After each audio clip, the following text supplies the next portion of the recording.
రండి ఇక దేవుని వాక్యాన్ని ధ్యానించుకుందాం. బైబిల్ గ్రంథంలో నుండి రోమాపత్రిక 5వ అధ్యాయము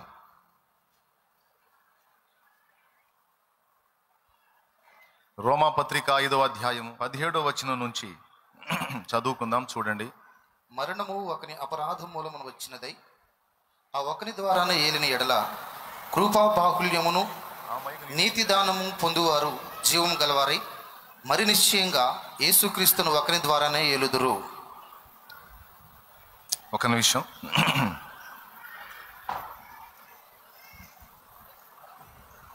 మరొక వచనాన్ని చూద్దాం. చూడండి. చిన్న మాట ప్రార్థన చేసుకుని దేవుని నడిపింపును పొందుకుందాం. 18వ వచనం 5:18. కాబట్టి తీర్పు ఒక్క అపరాధ మూలమున వచ్చినదై మనుషులందరికీ శిక్షావిధి కలుగుటకు ఎలాగూ కారణమాయనో అలాగే ఒక్క పుణ్య కార్యము వలన కృపాదానము మనుషులందరికీ జీవప్రదమైన నీతి విధింపబడుటకు కారణమాయను. ఏలయనగా ఒక మనుషుని అవిధేయత వలన అనేకులు పాపులుగా ఎలాగూ చేయబడిరో అలాగే ఒకని విధేయత వలన అనేకులు నీతిమంతులుగా చేయబడుదురు. చిన్న మాట ప్రార్థన చేసుకుని దేవుని నడిపింపును పొందుకుందాం. ప్రేమ కలిగిన మా మహాపరిశుద్ధ తండ్రి, ఘనుడవగు దేవా, నీకు స్తోత్రము. నీ దయాపూర్వక సంకల్పాన్ని బట్టి శుభవేళ మమ్మల్ని అందరినీ ఇక్కడ సమకూర్చావు. ఆశగల ప్రాణాన్ని తృప్తిపరిచే దేవుడు, దయచేసి మా అందరి హృదయవాంఛను తీర్చి మాతో మాట్లాడు. ఇంతవరకు జరిగిన కార్యములన్నీ కూడా నీ మహిమగల సన్నిధి, నీ ప్రత్యక్షతలో క్రమముగా జరిగించావు. నీ పరిశుద్ధ పవిత్ర పాదాల దగ్గరికి వస్తున్నాం. దయచేసి మాతో మాట్లాడండి. నీ దాసుడు అయోగ్యుడు, అపాత్రుడు, ప్రభు నీ రక్తము చేత కడిగి పరిశుద్ధపరిచి నీ దాసుని వాడుకో. ఉపదేశాన్ని అడ్డగింపు చూసే సైతాను, దురాత్మ, దయ్య బంధకార శక్తుల ప్రభావం నజరేయుడగు యేసు నామములో బంధిస్తున్నాం. పూర్తిగా మీరే అధ్యక్ష స్థానం అందుండి మా అందరినీ దర్శించి మాట్లాడి నీ వాక్కును పంపి మమ్మల్ని బలపరచమని యేసు ప్రశస్త నామమున ప్రార్థించి విశ్వాసమును బట్టి స్వతంత్రించుకుంటున్నాము తండ్రి. ఆమేన్. ఆమేన్. ప్రభునందు ప్రియులారా, కాసేపు ఇక మీ ఆలోచనలు అక్కడిక్కడ పోనీయకుండా దేవుని మాటలు వినడానికి మీ మనస్సునివ్వండి.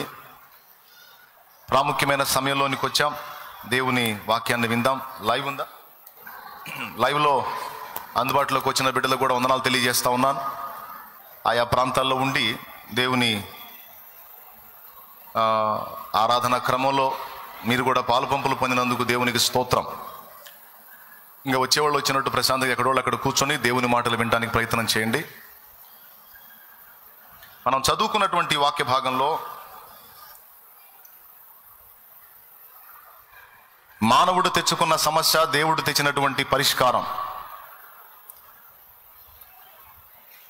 మానవుడు తెచ్చుకున్న సమస్య, దేవుడు తెచ్చినటువంటి పరిష్కారం.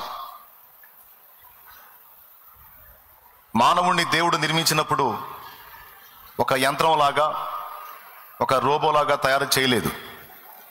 మనిషిని దేవుడు నిర్మించినప్పుడు ఆయన స్వరూపమందు ఆయన పోలిక చొప్పున నిర్మించాడని ఆదికాండం 1:26-27 మనకు సాక్ష్యం ఇస్తుంది.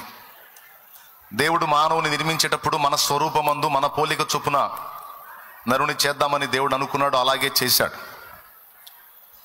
దేవుని స్వరూపంలో, దేవుని పోలికలో.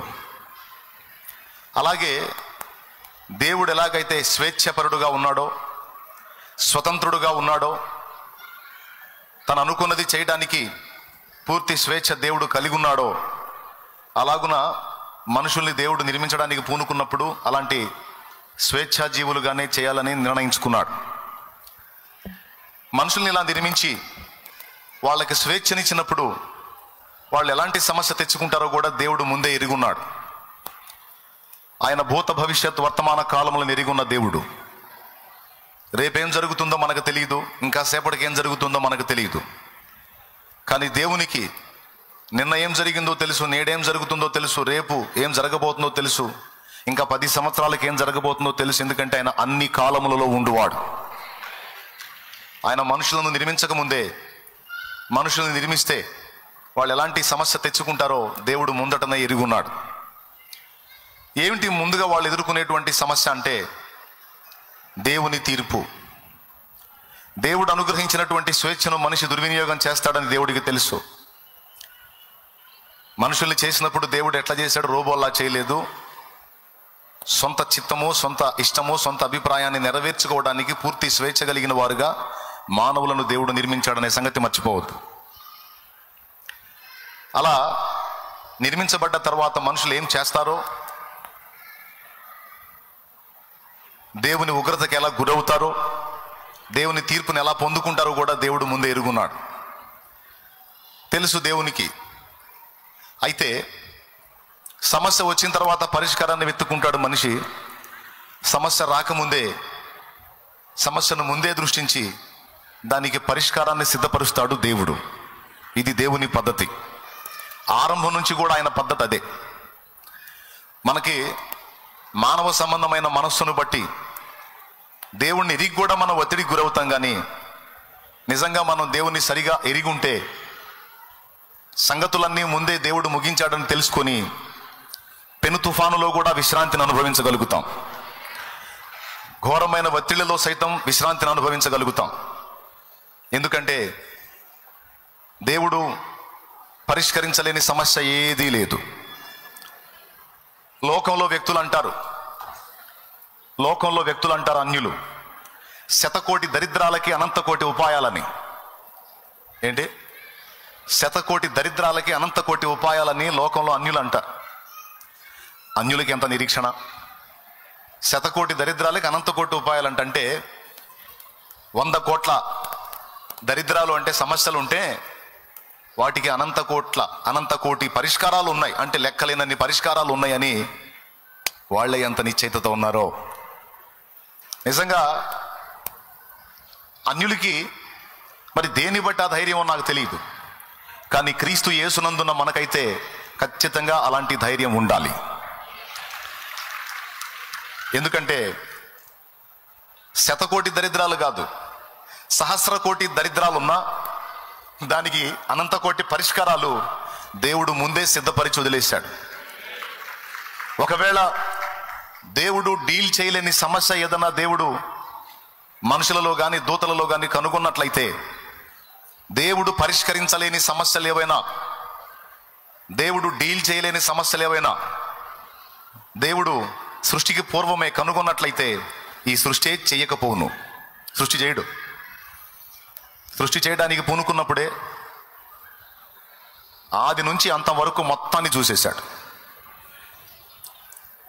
ఎన్ని జనములు వస్తారో, ఎన్ని జాతులు వస్తారో, ఎన్ని కోట్ల మంది ప్రజలు వస్తారో, వాళ్ళు ఎలాంటి వాటిని ఎదుర్కొంటారో, వాళ్ళకన్నీ ఎప్పటికప్పుడు ఎలా సిద్ధపరచాలో, దీని క్లైమాక్స్ ఎలా తీసుకెళ్లాలో, దీనికి ఫినిషింగ్ టచ్ ఎలా ఇవ్వాలో మొత్తం అయిపోయింది. గ్రంథం పూర్తయిందంటే అర్థం కాలేదా మీకు? ఈ గ్రంథంలో మానవుని ఆరంభం, మానవుని గమనం, మానవుని భూమి మీద జీవిత ముగింపుతో సహా 3 చెప్పబడ్డ ఈ గ్రంథంలో. బైబిల్ గ్రంథం గొప్పతనం అదే. ఆరంభం, ప్రయాణం, ముగింపు మొత్తం చెప్పేశాడు. గ్రంథం 66 పుస్తకాల్లో మానవుని సృష్టి, పతనం, తిరిగి దేవుడు మానవుని లేవనెత్తటం, మహిమకు వారసునిగా తీర్చిదిద్దటం, దీంతో ముగింపు. చాలా ఈజీగా అర్థమైపోయింది మనకి. ప్రతిరోజు ఈ గ్రంథాన్ని మనం చూసినప్పుడల్లా దేవుడు మాట్లాడుతున్నాడు. ఏమన్నా తెలుసా? నేను అన్నీ ముగించా, నువ్వు అనవసరంగా ఒత్తిడి గురి కావద్దు అంటున్నాడు దేవుడు. ఏమని? నేను అన్నీ ముగించా, నువ్వు అనవసరంగా ఒత్తిడి గురవద్దు. నీవు సృష్టింపబడక మునుపే, నువ్వే కాదు అసలు మానవ జాతికి మూల పితరుడు అనేవాడు నిర్మింపబడక మునుపే ఎలాంటి సమస్యలు ఎదుర్కొంటాడో, దానికి పరిష్కారాలు ఎలా ఉంటాయో అన్ని డిజైన్ చేసి మొత్తం సిద్ధపరిచి లెక్కలన్నీ పూర్తి చేసి కూర్చున్నా అని దేవుడు చెప్పాడు. గ్రంథం చూస్తే సాక్ష్యం మనకు దొరుకుతుంది. 139వ కీర్తనలో మనం చూసినా కూడా 16వ వచనం అనుకుంటాను, ఒకసారి చూడండి. నియమింపబడిన దినములలో ఒకటైనా పూర్తి కాక మునుపే నా దినములన్నీ నీ గ్రంథములో లిఖితములాయను అంటాడు. వచనం చూడు, అదేనా? 139వ కీర్తన 16వ వచనం. ఒక్కసారి చూడు. నేను రిఫరెన్స్ చూడు. పిండమై ఉండగా నీ కనులు నన్ను చూచును, ఆ. నియమింపబడిన దినములలో ఒక్కటైనను కాక మునిపే. అది ఆ మాట గురించి సేవకులు, విశ్వాసులు, పరిచారకులు అన్న భేదం లేకుండా ఇక్కడ కూర్చున్న వాళ్ళందరూ, గ్యాదర్ అయిన వాళ్ళు, లైవ్ లో అందుబాటులో ఉన్న వాళ్ళందరూ ఆ మాట మీద దృష్టి పెట్టాలి. నియమింపబడిన దినములలో ఒక్కటైనా పూర్తి కాక మునుపే నా దినములన్నీ నీ గ్రంథములో లిఖితములాయెను. అంటే టోటల్ గా మన లైఫ్ మొత్తం రాసేశాడు అంటే దాని అర్థం ఏంటి? మన జీవితాన్ని మొత్తాన్ని చూసేశాడు అని అర్థం. దేవునికి స్తోత్రం కలుగును గాక. ఏమేం చూశాడు దేవుడు? ఏమేం రాశాడు దేవుడు? అసలు ఏమేం చూశాడు, ఏమేమి రాశాడు? నేను చెప్పనా? మన అవసరతలు చూశాడు, రాశాడు. మన విజయాలు చూశాడు, రాశాడు. మన వైఫల్యాలు చూశాడు, రాశాడు. మన దుఃఖాలు చూశాడు, రాశాడు. మన వేదనలు చూశాడు, రాశాడు. మన ఆనందకరమైన ఘట్టాలు చూశాడు, రాశాడు. మన జన్మ గమనం, మన ఫైనల్ డే, దాన్ని కూడా చూశాడు, రాసేశాడు. అయితే కొంతమంది ఇంకో టైపులో అర్థం చేసుకుంటారు. నా జీవితాన్ని దేవుడే ఇలా డిజైన్ చేశాడు, దేవుడే ఇలా రాసేశాడు, రాసిన ప్రకారం నా బ్రతుకు నడుస్తుంది అనుకుంటారు. మళ్ళీ తప్పు. మన జీవితాలను దేవుడే రాసేస్తే, అదే మన జాతకాన్ని దేవుడే రాసేస్తే, మనం చేసేటువంటి కర్మలన్నిటికీ దేవుడు బాధ్యుడవుతాడు, కానీ మనంగా. అర్థమైందా? దేవుడు మన జీవితంలో ఎంతవరకు జోక్యం కలిగి ఉన్నాడంటే, మనం చేసుకునేటువంటి మంచి చెడ్డల మొత్తానికి పూర్తిగా మనమే బాధ్యులం, దేవుడు కాడు. అయితే మరి చూశాడు, రాశాడు అన్నావు కదంటే, మన జీవితంలో ఎలాంటి ప్రారంభం ఉంటుందో, ఎలాంటి ప్రయాణం నడుస్తుందో, ఎలాంటి మలుపులు తిరుగుతుందో మన కథ, చివరికి మన క్లైమాక్స్ ఏంటో మొత్తం భవిష్యత్తులోకి వెళ్ళి చూసి రాసేశాడు. ఇలా ఉంటుంది ఈ మనిషి జీవితం అని. తప్పించి మన బ్రతుకులు ఇలా రకరకాల మలుపులు తిరగడానికి దేవుడైతే కారణం కాదు. అది 100% మన బ్రతుకుల్ని మనమే రాసుకున్న విధానంలో సాగుతాయి. దేవునికి స్తోత్రం కలుగును గాక. పెద్దగా చెప్పండి. లోకంలో ఉన్న వాళ్ళలో బ్రతుకుతారు, కానీ క్రీస్తునందున్న మనకి, పరిశుద్ధ గ్రంథాన్ని ఎరిగిన మనకి దేవుడు చాలా సుస్పష్టంగా రాశాడు, తెలియజేశాడు. కాబట్టి మొట్టమొదట దేవుడు దాని గురించి ఏం బాధపడడు. నా వైపు బాధపడడు, నా వైపు మళ్ళుకో అంటాడు. దేవునికి స్తోత్రం. దేవునికి స్తోత్రం. ఈరోజు ఏదో కొత్తగా నేను నిన్ను చూడటం కాదు. నీ వైఫల్యం, నీవు పాపివని నాకు తెలుసు, ఘోర పాపివని నాకు తెలుసు. అయినా సరే నేను నిన్ను ప్రేమించి నీ కోసం ప్రాణం పెట్టాను. నీ ఎడల నాకున్న ప్రేమ ఇంత. ఆనాడే నన్ను ఎరగని స్థితిలోనే నిన్ను ప్రేమించి ప్రాణం పెట్టాను. ఈరోజు నువ్వు నన్ను ఎరిగి ఉన్నావు, నా రక్తములో కడగబడి ఉన్నావు, పరిశుద్ధపరచబడి ఉన్నావు.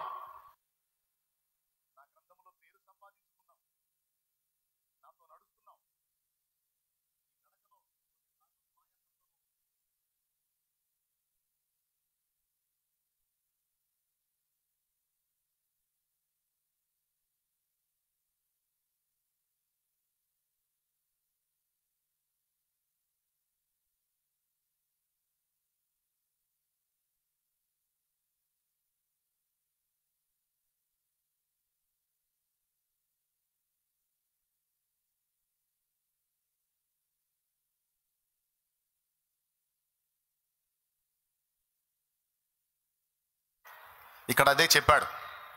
ఒకని అపరాధమూలమున పాపము, మరణము, తీర్పు అందరికీ సంప్రాప్తమైనవి. ఇలా అవుతాయని ముందే ఎరిగిన దేవుడు యేసుక్రీస్తు అను ఒకనిని బలిదానముగా అర్పించి ఆ పుణ్య కార్యము వలన ఒకని ద్వారా పాపము, తీర్పు ఎలాగైతే వచ్చినాయో, ఒకని అపరాధం, ఒకని పాపం వలన ఇవన్నీ ఎలా వచ్చినాయి, అలాగనే ఒకని పుణ్యకార్యం వల్ల, ఒకని బలిదానం వల్ల అందరికీ రక్షణ వచ్చేటట్టు దేవుడు డిజైన్ చేశాడు. అలాగున మనందరినీ నిత్య జీవానికి తన రక్తము ద్వారా సిద్ధపరిచినటువంటి వ్యక్తి ప్రభు అయిన యేసుక్రీస్తు. ఆయన మనందరి నిత్య రక్షణకు దేవుడు యేసుక్రీస్తుని కారకునిగా చేశాడు. నిత్య రక్షణ అనే మాట గుర్తుపెట్టుకోండి. మన రక్షణ అల్పమైనది కాదు, తుమ్మితే ఊడిపోయే ముక్కు కాదు. క్రీస్తు యేసునందు మనకు దొరికినటువంటి రక్షణ నిత్య రక్షణ. దేవునికి స్తోత్రం కలుగును గాక. ఓకేనా?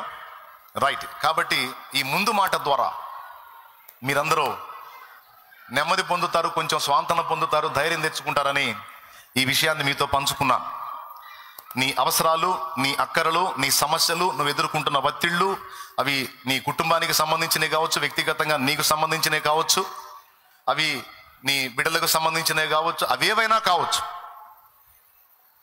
దేవుడు అన్నిటికీ సమాధానాలు సిద్ధపరిచే నీకు లైఫ్ని ఇచ్చాడు.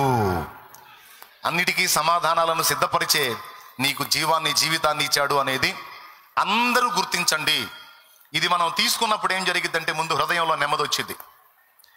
లేకపోతే రకరకాల ఒత్తిళ్లతో గందరగోళం అయిపోతాం. ఇక్కడ కూర్చున్నా కూడా ప్రశాంతత ఉండదు. వాటి గురించి ఆలోచన చేస్తూ ఉంటాం. అది ఎట్లా చేయాలి, ఇది ఎట్లా చేయాలి, అది ఎట్లా చేయాలి. నువ్వేం చుట్టుపీకోవాల్సిన అవసరంలా. దేవుడు నీకు సిద్ధపరిచినవన్నీ తగిన కాలం ముందు ఒకటొకటిగా నీకు అందేటట్టు దేవుడు తప్పకుండా చేస్తాడు. హల్లెలూయా.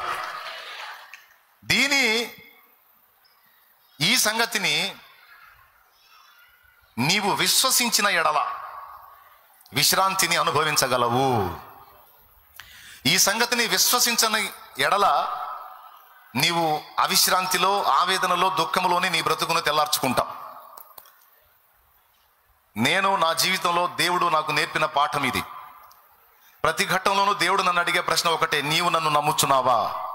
నమ్ముతున్నా ప్రభు. అట్లయితే రిలాక్స్గా. ఎందుకు ఒత్తిడికి గురవుతున్నావు? ఎందుకు జుట్టు పీక్కొని ఆలోచించుకుంటున్నావు? అవసరంలా. శత్రువుని కూర్చున్న భయమా? వానికి చేయాల్సింది నేను సిద్ధపరిచే ఉంచా. ఆర్థిక ఇబ్బందులను కూర్చిన భయమా? నీకు కావాల్సిన దాన్ని సిద్ధపరిచే ఉంచాను. నీకు దేన్ని కూర్చిన భయము అక్కర్లేదు. నేను నీకు ఇచ్చిన ఆయుష్కాలంలో నువ్వు సంపూర్ణంగా బ్రతుకుతావు. నేను నీకు సిద్ధపరిచిన కార్యాలన్నీ నెరవేరుస్తావు. ఎందుకంటే నీకు నేను తోడై ఉన్నా. నువ్వు దీన్ని నమ్మగలవా? నువ్వు ఏమాత్రము సందేహింపక దీన్ని నీవు నమ్మాలి. ఇది నీవు నమ్మిన ఎడల నా విశ్రాంతిని, నిత్య రక్షణనే కాదు నిత్య విశ్రాంతిని కూడా నీవు అనుభవించగలుగుతావు. ఇది దైవజనులకు, విశ్వాసులకు అందరికీ ప్రేమతో చెప్తున్నా. ముందు మీరు కొంచెం రిలాక్స్గా ఉంటే తర్వాత నేను చెప్పే విషయాలన్నీ కైకొంటారు. ముందు మీరు ప్రశాంతతలోకి రావాలి. ఈ సంగతులు దేవుడు గ్రంథములో రాయించి అనేక చోట్ల మనల్ని ఆదరించడానికి చాలా విషయాలు మాట్లాడాడు. బైబిల్ గ్రంథంలో ప్రారంభం నుంచి ముగింపు వరకు దేవుడు ఎక్కువసార్లు రాయించిన పదం ఏంటంటే భయపడకుడి. దేవునికి స్తోత్రం. ఏంటది? భయపడకుడి, కలవరపడకుడి, దేనిని గూర్చియు చింతింపకుడి, దేనిని గూర్చియు భయపడకుడి.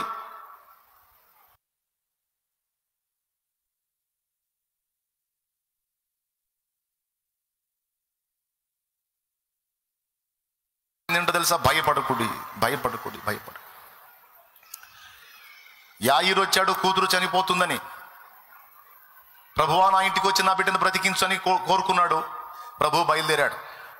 ఇంతలోనే దారిలో ఎదురొచ్చారు పనివారు. యజమానుడా, బోధకునికి శ్రమ పెట్టవద్దు, నీ కుమార్తె చనిపోయినది అంటే యాయిరు ఏడ్చాడు. అప్పుడు ప్రభు పలికిన మాట ఏంటో తెలుసా? భయపడకుము, నమ్మిక మాత్రం ఉంచుము అన్నాడు. ముందు చెప్పిన మాట ఏంటో తెలుసా? భయపడొద్దా. ఇంకేం భయపడికేముంది సార్, నా కూతురు చచ్చిపోయింది. అరే చచ్చిపోయినా బతికించే శక్తి నాకుందే, నేను నమ్ము, ధైర్యంగా ఉండు. చచ్చిపోయినా సరే నేను బతికించి మళ్ళీ నీ బిడ్డని నీకు అప్పగిస్తా కదా. ఈరోజు మనం కోల్పోయినట్టు అవసరం లేదన్న, సౌండ్ వస్తుంది, ప్రశాంతంగా ఉండండి. ఈరోజు మనం కోల్పోయిన వారిని సైతం ఒక్కరిని కూడా మిస్ కాకుండా మొత్తాన్ని దేవుడు తిరిగి మనకు అప్పగించగల సమర్థుడు. గుర్తుపెట్టుకోండి ఈ మాట. ఎందుకంటే మన యొద్ద నుండి దాటిపోయి ఉండొచ్చు, కానీ భూమి మీద నుండి తీయబడిన ప్రతి ఆత్మ దేవుని యొద్ద భద్రపరచబడి ఉంది.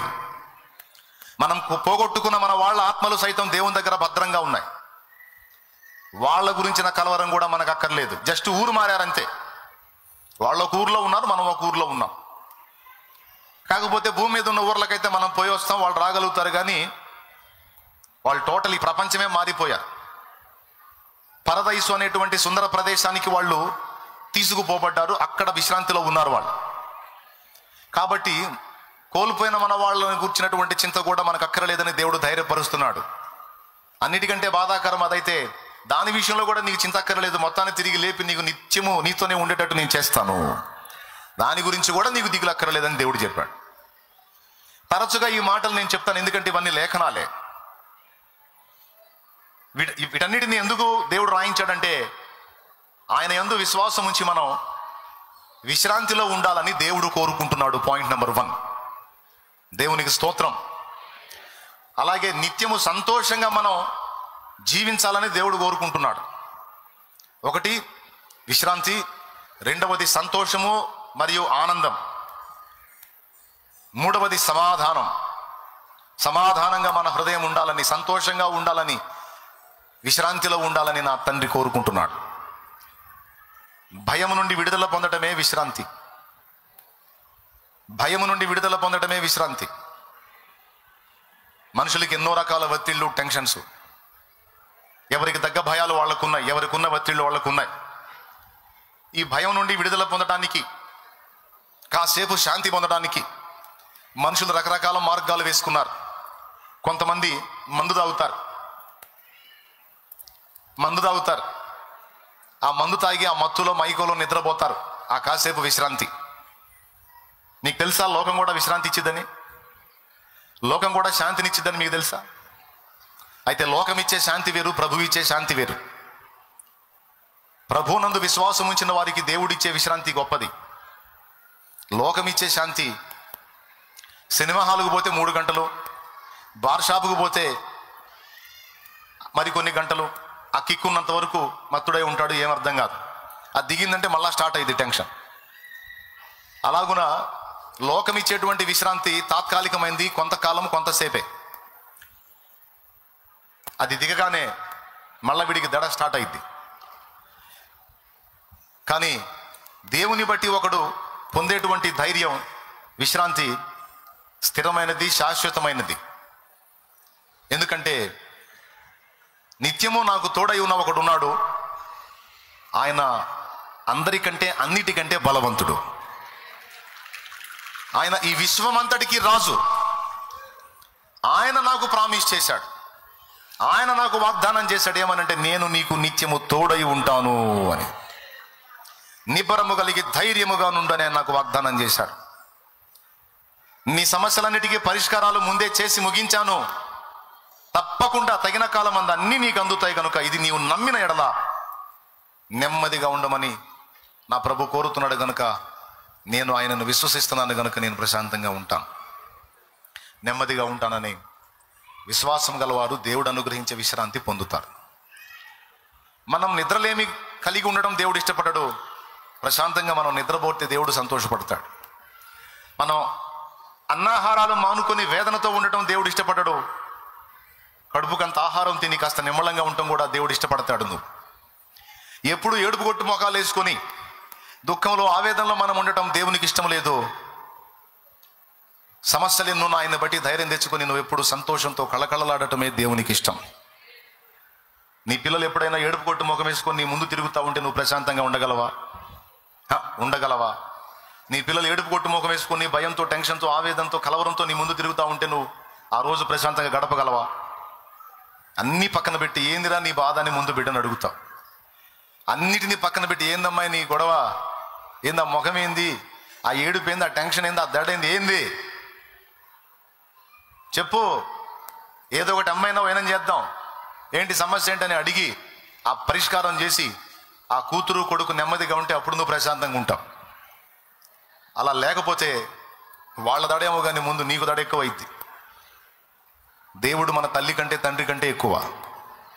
కాబట్టి మనం ప్రెజర్లో, ఒత్తిళ్లలో, ఆవేదనలో మనం బ్రతుకుతూ ఉంటే దేవుడు చూస్తూ సంతోషించే దేవుడు కాదు. ఎందుకు భయపడుతున్నావు? ఎందుకు కలవరపడుతున్నావు? శిష్యుల్ని గద్దించాడు. ఫస్ట్ గాలిని, తుఫానును గద్దించాడు, గాలిని, సముద్రాన్ని గద్దించాడు, అది నిమ్మలం అయిపోయింది. తర్వాత శిష్యుల్ని గద్దించాడు. మీరెందుకు భయపడుచున్నారు? మీరింకను నమ్మిక లేక ఉన్నారా అన్నాడు. అంటే ఎవరు భయపడతారు? నమ్మిక లేక ఉన్నవారు భయపడతారు. విశ్వాస విషయంలో కొదువై ఉన్నవాళ్ళు భయపడతారు. విశ్వాస విషయంలో సమృద్ధి గలవారు కలవరములో బ్రతకరు. విశ్వసించువాడు కలవరపడడు. విశ్వాసము భయము కలిసి బ్రతకవు. భయమున్న చోట విశ్వాసము లేదని అర్థం. విశ్వాసం ఉన్న చోట భయమునకు తావులేదు. అది ఎంతటి సమస్య అయినా కానీ, అది ఎంతటి ప్రతికూల పరిస్థితి అయినా కానీ, నీ దగ్గర విశ్వాసం ఉంటే భయమునకు తావులేదు. నువ్వు భయపడుతున్నావు, కలవరపడుతున్నావు అంటే నీలో విశ్వాసము దాని పర్సంటేజ్ తగ్గిపోయింది అని అర్థం. అది కరెక్ట్గా కానీ ఉండే పని అయితే భయము నీ దరి చేరదు. ఎప్పుడు కూడా నీ ముఖం కళకళలాడుతూ ఉంటుంది. దేవుడు అనుగ్రహించేటువంటి విశ్రాంతిని నీవు ప్రాక్టికల్గా అనుభవించగలుగుతావు. హల్లెలూయా. హృదయములో అలాంటి దేవుడు అనుగ్రహించు విశ్రాంతి, సమాధానం, సంతోషాన్ని మనం అనుభవిద్దాం. దేన్ని బట్టి అనుభవించగలం? విశ్వాసాన్ని బట్టి. ఎవరిని విశ్వసించుట ద్వారా? దేవుని విశ్వసించుట ద్వారా. ఇప్పుడు రండి ఒక వచనం చూద్దాం. విశ్వాసానికి దేవుడిచ్చే విలువ ఏంటి చదువుకుందాం. అదే రోమాపత్రిక 4వ అధ్యాయము. అదే రోమాపత్రిక 4వ అధ్యాయము మళ్ళా 17వ వచనం నుంచే చదువుతున్నాను చూడండి. తాను విశ్వసించిన దేవుని ఎదుట, జాగ్రత్తగా వినండి, చాలా ఖరీదు గల సమయము అన్నాను. ఇది కూటమి ఏర్పాటు చేసిన దైవజనునికి ఇది ఖరీదు గల సమయమే.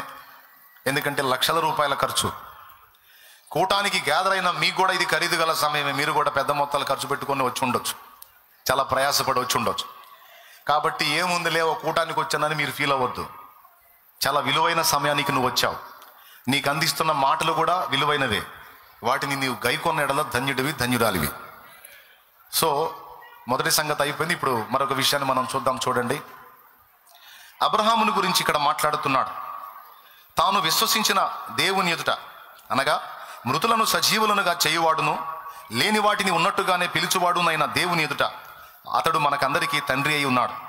నిన్నును గూర్చి నిన్ను అనేక జనములకు తండ్రినిగా నియమించి తిని అని వ్రాయబడి ఉన్నది. నీ సంతానము ఇలాగూ ఉండునని చెప్పిన దానిని బట్టి తాను అనేక జనములకు తండ్రి ఎగునట్లు నిరీక్షణకు ఆధారము లేనప్పుడు అతడు నిరీక్షణ కలిగి నమ్మెను. ఈ మాటలన్నీ చాలా విలువైనవి. మనం చదువుతా వెళ్ళిపోతాం కానీ ఆగమక్కడ. దేవుని వాక్యంలో కొన్ని ప్రత్యేకమైన వచనాలు ఉన్నాయి. మనం ఆగి ధ్యానించాల్సినటువంటి వచనాలు అవి. అవి ధ్యానించడం ద్వారా చాలా విలువైనటువంటి సంగతులు తెలుసుకుంటాం, స్వాంతన పొందుతాం, దేవుడు చెప్పినటువంటి విషయాలన్నీ స్వతంత్రించుకుంటాం. అలాంటి వచనాల్లో ఒకటి ఇది. దేవుడు అన్నాడట అబ్రహాముతో, ఒక్కడు కూడా తనకు సంతానం లేనప్పుడు, పిల్లలు పుట్టడం అసాధ్యమని స్పష్టపరచబడినప్పుడు, నిరీక్షణకి ఏ కోశాన కూడా ఆధారము లేనప్పుడు దేవుడు అతన్ని పిలిచి అతనితో మాట్లాడాడట. ఏమని అంటే, నీవు అనేక జనములకు తండ్రి వగుదువు. ఆ మాటని నమ్మటానికి, ఆ మాటని విశ్వసించడానికి, అసలు అది నిరీక్షించడానికి ఆధారమే లేదు. ఎందుకంటే తన భార్య అయిన శారా స్త్రీ ధర్మము నిలిచిపోయినది. ఆమె శరీరము బిడ్డల్ని ఉత్పత్తి చేయడానికి అనువైన స్థితిలో లేదు. ఇప్పటి సైన్స్ ప్రకారం అయితే ఆమె బిడ్డని కనటం అసంభవం. కానీ దేవుడు చెప్పిన మాటని వాళ్ళు తీసుకున్నారు. ఏమని? నీవు ఒకడికి కాదు అనేక జనములకు తండ్రి అవుతావు, నీ భార్య అయిన శారా జనములకు తల్లి అవుతుంది. ఇది జరుగుతుందన్నాడు. మానవరీత్యా ఇది అసంభవం. కానీ దేవుడు చెప్పాడు కాబట్టి దేవునికి సమస్తము సాధ్యం. కాబట్టి ప్రపంచమంతా ఏకమై ఒక మాట మాట్లాడినా, ప్రపంచమంతా ఏకమై మాట్లాడుతున్న మాటని మనం పట్టించుకోవాల్సిన అవసరం లేదు. దేవుడు ఏం మాట్లాడుతున్నాడో ఆ మాటని మనం దృష్టి పెట్టాలి. ఎందుకంటే దేవుడు తానన్న మాట నెరవేరుస్తాడు, కానీ ప్రపంచము అన్నమాట నెరవేరిద్ది అనేది మనం ముఖ్యంగా తీసుకోకూడదు. దేవుడు నీకు ఒక వాగ్దానం చేస్తే, దేవుడు నీకు ఒక మాట ఇస్తే, దానికి వ్యతిరేకంగా 1,000,000 మంది గళాలెత్తి అది జరగదు జరగదు జరగదు జరగదన్న లెక్క చేయొద్దు. ఎందుకంటే నీ చేయి పట్టుకొని నీకు వాగ్దానం ఇచ్చిన వాడు దేవుడు. అసాధ్యాలను సుసాధ్యం చేసే దేవుడు. ఆయనకు అసాధ్యమైనది ఏది లేదు. నీకు ప్రామిస్ చేసింది, వాగ్దానం చేసింది ఆయన. నువ్వు ఆయన మాటనే పట్టుకోవాలి. దానికి వ్యతిరేకంగా కోటి గొంతులు ఏకమై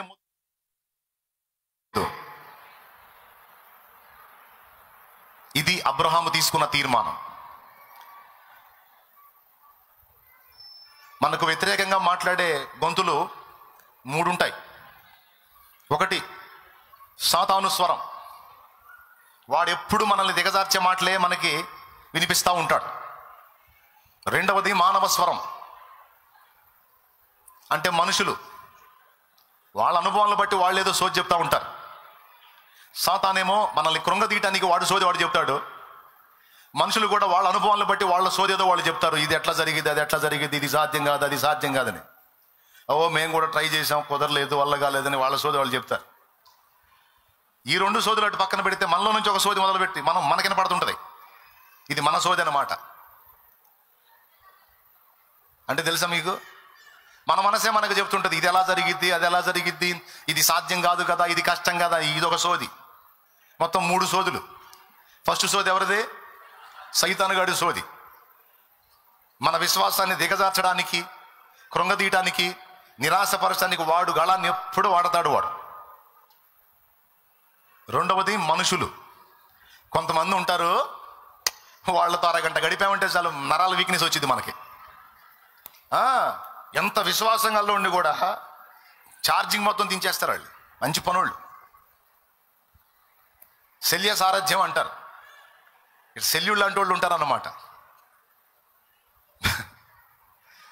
రథం ఎక్కిన దగ్గర నుంచి శల్యుడికి ఒకటే పని, కర్ణుడికి విరోధంగా మాట్లాడటం. మళ్ళీ కర్ణుడి రథసారథి. అతడు రథం నడిపేదేమో కర్ణుడిది, అతని మాటలన్నీ కర్ణుడికి వ్యతిరేకంగా మాట్లాడుతుంటాడు. నువ్వు నీ అవతారం, నువ్వు వాళ్ళని ఎదిరించి గెలవాలనే వాటి భ్రమ అనుకుంటా నడుపుతుంటాడు. ఇట్లాంటి వాడిని ముందు పెట్టుకొని మనం యుద్ధం చేయాలంటే ఏం చేస్తాం? కొంతమంది మనుషులు కూడా అట్లాంటి వాళ్ళే ఉంటారు. అది నీ కుటుంబస్తులు కావచ్చు, నీకు సమీపస్తులు కావచ్చు, సేవకుడా నీ విశ్వాసులు కావచ్చు, పరిచారకులు కావచ్చు. ఈ నరాల వీక్నెస్ తెప్పిస్తూ ఉంటారు. ప్రభువుకు స్తోత్రం చెప్పండి ఒకసారి గట్టిగా. ఈ పనికి మనం పూనుకుందామంటే వెనక్కి లాగుతూ ఉంటారు. ఈ చేద్దామంటే వెనక్కి లాగుతూ ఉంటారు. ఇది ఒక సెల్యూటి టైప్ అన్నమాట. మానవ స్వరం. మనం ఒకటి గుర్తుపెట్టుకోవాలి, దేవుడు మనతో మాట్లాడా లేదన్నది స్పష్టపరచుకోవాలి. ఆ మాటని మనం డిసైడ్ చేసుకున్న తర్వాత, దేవుడు ఫలానా విషయంలో నాతో స్పష్టంగా మాట్లాడాడు, అందుకు తిరుగులేదు. నాకు ఒక నిరూపణ కాదు, నేను 2-3 నిరూపణలు దేవుని అడిగాను. 2-3 నిరూపణలలో నాకు దేవుడు స్పష్టంగా మాట్లాడాడు కాబట్టి నేను దేవుని మాటనే పట్టుకుంటాను. దానికి భిన్నంగా ఏ విధమైన స్వరం నాకు వినబడినా నేను లెక్క చేయను అనే తీర్మానం నాడు అబ్రహాము కలిగి ఉన్నాడు. ఈరోజు మనం కూడా కలిగి ఉండాలనే గ్రంథములో ఆ స్టోరీ రాయించాడు దేవుడు. అది ఏ పరిస్థితి అయినా కావచ్చు. సేవకుడైతే వాని సేవకు సంబంధించింది పెద్ద సమస్య తనకి. సేవకుడికి వేరే సమస్యలు ఏముండవు. ఇక ఎలాంటి ఒత్తిడిైనా ఫేస్ చేయగలుగుతాడు. తన మైండ్ అంతా సేవ పరిచర్య, ఆత్మల రక్షణ, పరిచర్య గ్రోత్ అవ్వాలి, అనేక జీవితాలు కట్టబడాలి, అనేక ఆత్మలు రక్షించబడాలి, అనేక ప్రాంతాలకు నేను పరిచర్యలో విస్తరించాలి, అనేక జీవితాలను వెలిగించాలనే సేవకుడి తపన. వాళ్ళ భారం వాళ్ళది, విశ్వాసుల భారం విశ్వాసులది, ఎవరు తిప్పలు వాళ్ళయి. నేను చెప్తున్నా, ఎవరికైనా దేవుడు సంబంధిత విషయాన్ని గురించి ఏం మాట్లాడాడో దాన్ని మనం రూఢిపరుచుకున్న తర్వాత మనకు వినబడే 3 స్వరాలని మనం లెక్క చేయాల్సిన అవసరం లేదు. మొట్టమొదటిది సైతాను స్వరం, రెండవది మానవ స్వరం, మూడవది మన మనస్సు యొక్క స్వరం. మన మనసు కూడా మనల్ని కృంగతీస్తుంది. తెలుసా మీకు? ఆ 2 స్వరాలు విన్నప్పుడు మనసు మనతో మాట్లాడుతూ ఉంటుంది. అబ్రహాము కూడా ఈ శోధన ఎదురైంది. కానీ అబ్రహాము నిరీక్షణకు ఆధారం లేనప్పుడు దేవుని నమ్మాడట. ఏమాత్రం ఛాన్స్ లేదు, కానీ దేవుణ్ణి గట్టిగా నమ్మాడు. ఆ తర్వాత కింద చదివితే ఉంది చూడండి. తాను అనేక జనములకు తండ్రి అగునట్లు నిరీక్షణకు ఆధారము లేనప్పుడు అతడు నిరీక్షణ కలిగి నమ్మాను. మరియు అతడు విశ్వాసమందు బలహీనుడు కాక.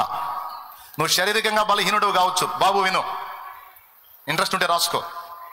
ఆర్థికంగా నువ్వు బలహీనుడు కావచ్చు, శారీరకంగా నువ్వు బలహీనుడు కావచ్చు, బంధు జనావళి నిన్ను వదిలిపెట్టి నిన్ను బలహీనుడిని చేసి ఉండొచ్చు, ఏ పరిస్థితిలోనైనా నీవు బలహీనుడు అయి ఉండొచ్చు. కానీ ఒక్క విషయంలో మాత్రం నీవు బలహీనుడు కాకుండా చూసుకోవాలి. అదేమిటంటే విశ్వాసం. అర్థమైందా? పిల్లల్ని కనడానికి వారు శరీరరీత్యా బలహీనులే కానీ దేవుని విశ్వసించే విషయంలో మాత్రం వాళ్ళు బలవంతులై ఉన్నారు. స్తోత్రం చెప్పు దేవుని గట్టిగా.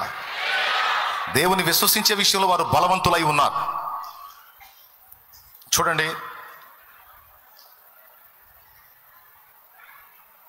మరియు అతడు విశ్వాసమందు బలహీనుడు కాక రమారమి 100 ఏళ్ల వయసు గలవాడై ఉండి అప్పటికి తన శరీరము మృతతుల్యమైనట్టు శారా గర్భమును మృతతుల్యమైనట్టును ఆలోచించను గాని అవిశ్వాసం వల్ల దేవుని వాగ్దానమును గూర్చి సందేహింపక దేవుని మహిమపరచి ఆయన వాగ్దానము చేసిన దానిని నెరవేర్చుటకు సమర్థుడని రూఢిగా విశ్వసించి విశ్వాసము వలన బలము పొందెను. ఏం బలం పొందాడు తెలుసా? విశ్వాసం వల్ల ఏం బలం పొందాడు తెలుసా? దేవుడిచ్చిన వాగ్దానాన్ని స్వతంత్రించుకోవటానికి కావలసిన బలం పొందాడు. కాబట్టి మనం ఎక్కడైనా బలహీనం కావచ్చు. ఆరోగ్యం పోయి ఉండొచ్చు, ఆస్తులు పోయి ఉండొచ్చు, అనుబంధాలు తెంచుకొని అనుబంధం వదిలేసి వెళ్ళిపోయిన వ్యక్తులు వెళ్ళిపోయి ఉండొచ్చు. ఏ విషయంలోనైనా నీవు వీక్ అయి ఉండొచ్చు. కానీ ఒక్క విషయంలో మాత్రం నువ్వు వీక్ అవ్వద్దు. అది విశ్వాస విషయంలో బలహీనుడు కావద్దు, బలహీనరాలివి కావద్దు. ఆ విషయంలో నువ్వు బలంగా ఉండు. ఆ విషయంలో నువ్వు బలంగా ఉంటే నీ పరిస్థితులన్నీ నీ కలుగు అనుకూలంగా మార్చే దేవుడి కార్యాలు నీలో జరగటానికి, నీ ద్వారా జరగటానికి నీకు బలం వస్తుంది. విశ్వాస విషయంలో వీక్ అయ్యావనుకో, నీ ప్రతికూలతలను ఎదిరించి విజయాలను సాధించే బలం కోల్పోతావు. నీకు ఆ బలం కావాలా? అట్లయితే నువ్వు విశ్వాస విషయంలో బలహీనుడు కావద్దు. కిందికి చదివితే చూడండి, అవిశ్వాసం వల్ల దేవుని వాగ్దానాన్ని గూర్చి సందేహింపక దేవుని మహిమపరచి ఆయన వాగ్దానము చేసిన దాన్ని నెరవేర్చుటకు సమర్థుడని రూఢిగా విశ్వసించి విశ్వాసం వల్ల బలము పొందెను. అందుచేత అది అతనికి నీతిగా ఎంచబడెను. దేవునికి స్తోత్రం కలుగును గాక. బిడ్డలారా, జాగ్రత్తగా వినండి.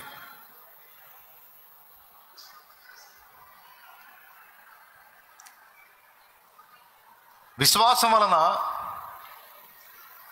అబ్రహాము బలం పొందాడు, శారా కూడా బలం పొందింది. హెబ్రీ పత్రిక 11లో ఉంటుంది. ఆమె విశ్వాసం వలన బిడ్డని కనడానికి శక్తి పొందింది అని. అంటే ప్రకృతి విరుద్ధమైనటువంటి కార్యం కూడా ఆమె పట్ల జరిగింది. ప్రకృతి సిద్ధంగా అయితే ఒక వయసు వరకే స్త్రీకి అండోత్పత్తి ఉంటుంది. అండోత్పత్తి ఉంటేనే పిండోత్పత్తి. కానీ ప్రకృతి క్రమములో ఆమెకి ఆ స్త్రీ ధర్మం అనేది బ్రేక్ అయిపోయింది. కానీ విశ్వాసం విషయంలో ఆమె వీక్ కాలేదు. దేవుని వాగ్దానాన్ని రూఢిగా నమ్మింది గనుక తన కడుపులో ఒక పిండం ఏర్పడటానికి అనువైనటువంటి పరిస్థితులు లేకపోయినా అవి దేవుడు రూపించగలడని విశ్వసించినందున అలాంటి శక్తి పొంది ఇస్సాకు అనేటువంటి కుమారుడికి జన్మనిచ్చింది. ఆ ఇస్సాకు నుంచి యాకోబు వచ్చాడు. యాకోబు నుంచి 12 గోత్రాలు వచ్చినాయి. ఆ 12 గోత్రాల్లో ఒక గోత్రము యూదా గోత్రము. ఆ యూదా గోత్రంలో నుంచి దావీదు వచ్చాడు. దావీదు వంశం నుండి యేసుక్రీస్తు వచ్చాడు.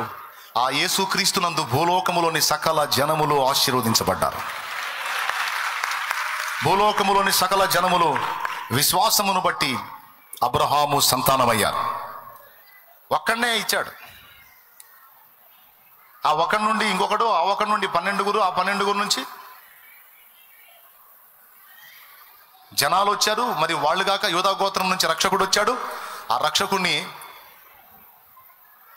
ఎందలి విశ్వాసమును బట్టి భూలోకములోని వంశములన్నీ ఆశీర్వదించబడి, ఒకప్పుడు అన్యులమైన మనం కూడా ఈరోజు అబ్రహాముని తండ్రి అని పిలుస్తున్నాం. అబ్రహాముకి ఏమయ్యా మనం? విశ్వాసమును బట్టి పిల్లలం. విశ్వాసమును బట్టి విశ్వాసులందరికీ అబ్రహాం ఏమయ్యాడు? తండ్రి అయ్యాడు. నిన్ను అనేక జనములకు తండ్రినిగా నియమిస్తాను, నీ వలన నీ సంతతి వలన భూలోకములోని వంశములన్నీ ఆశీర్వదించబడతాయని దేవుడు చెప్పినటువంటి ఆ మాట నెరవేరిందా లేదా? దేవునికి స్తోత్రం కలుగును గాక. దేవుని మాట నెరవేరిది కానీ సైతాన్ చెప్పిన మాట, మనుషులు చెప్పిన మాట, మన మనసు చెప్పిన మాట నెరవేరదు. కాబట్టి దేవుని మాటను గట్టిగా మనం తీసుకోవాలి. ఇక్కడ దేనికి సమర్థుడట? వాగ్దానము చేసిన దాన్ని నెరవేర్చుటకు దేవుడు సమర్థుడట. ఇక్కడ మనం గమనించాలి, దేవుడు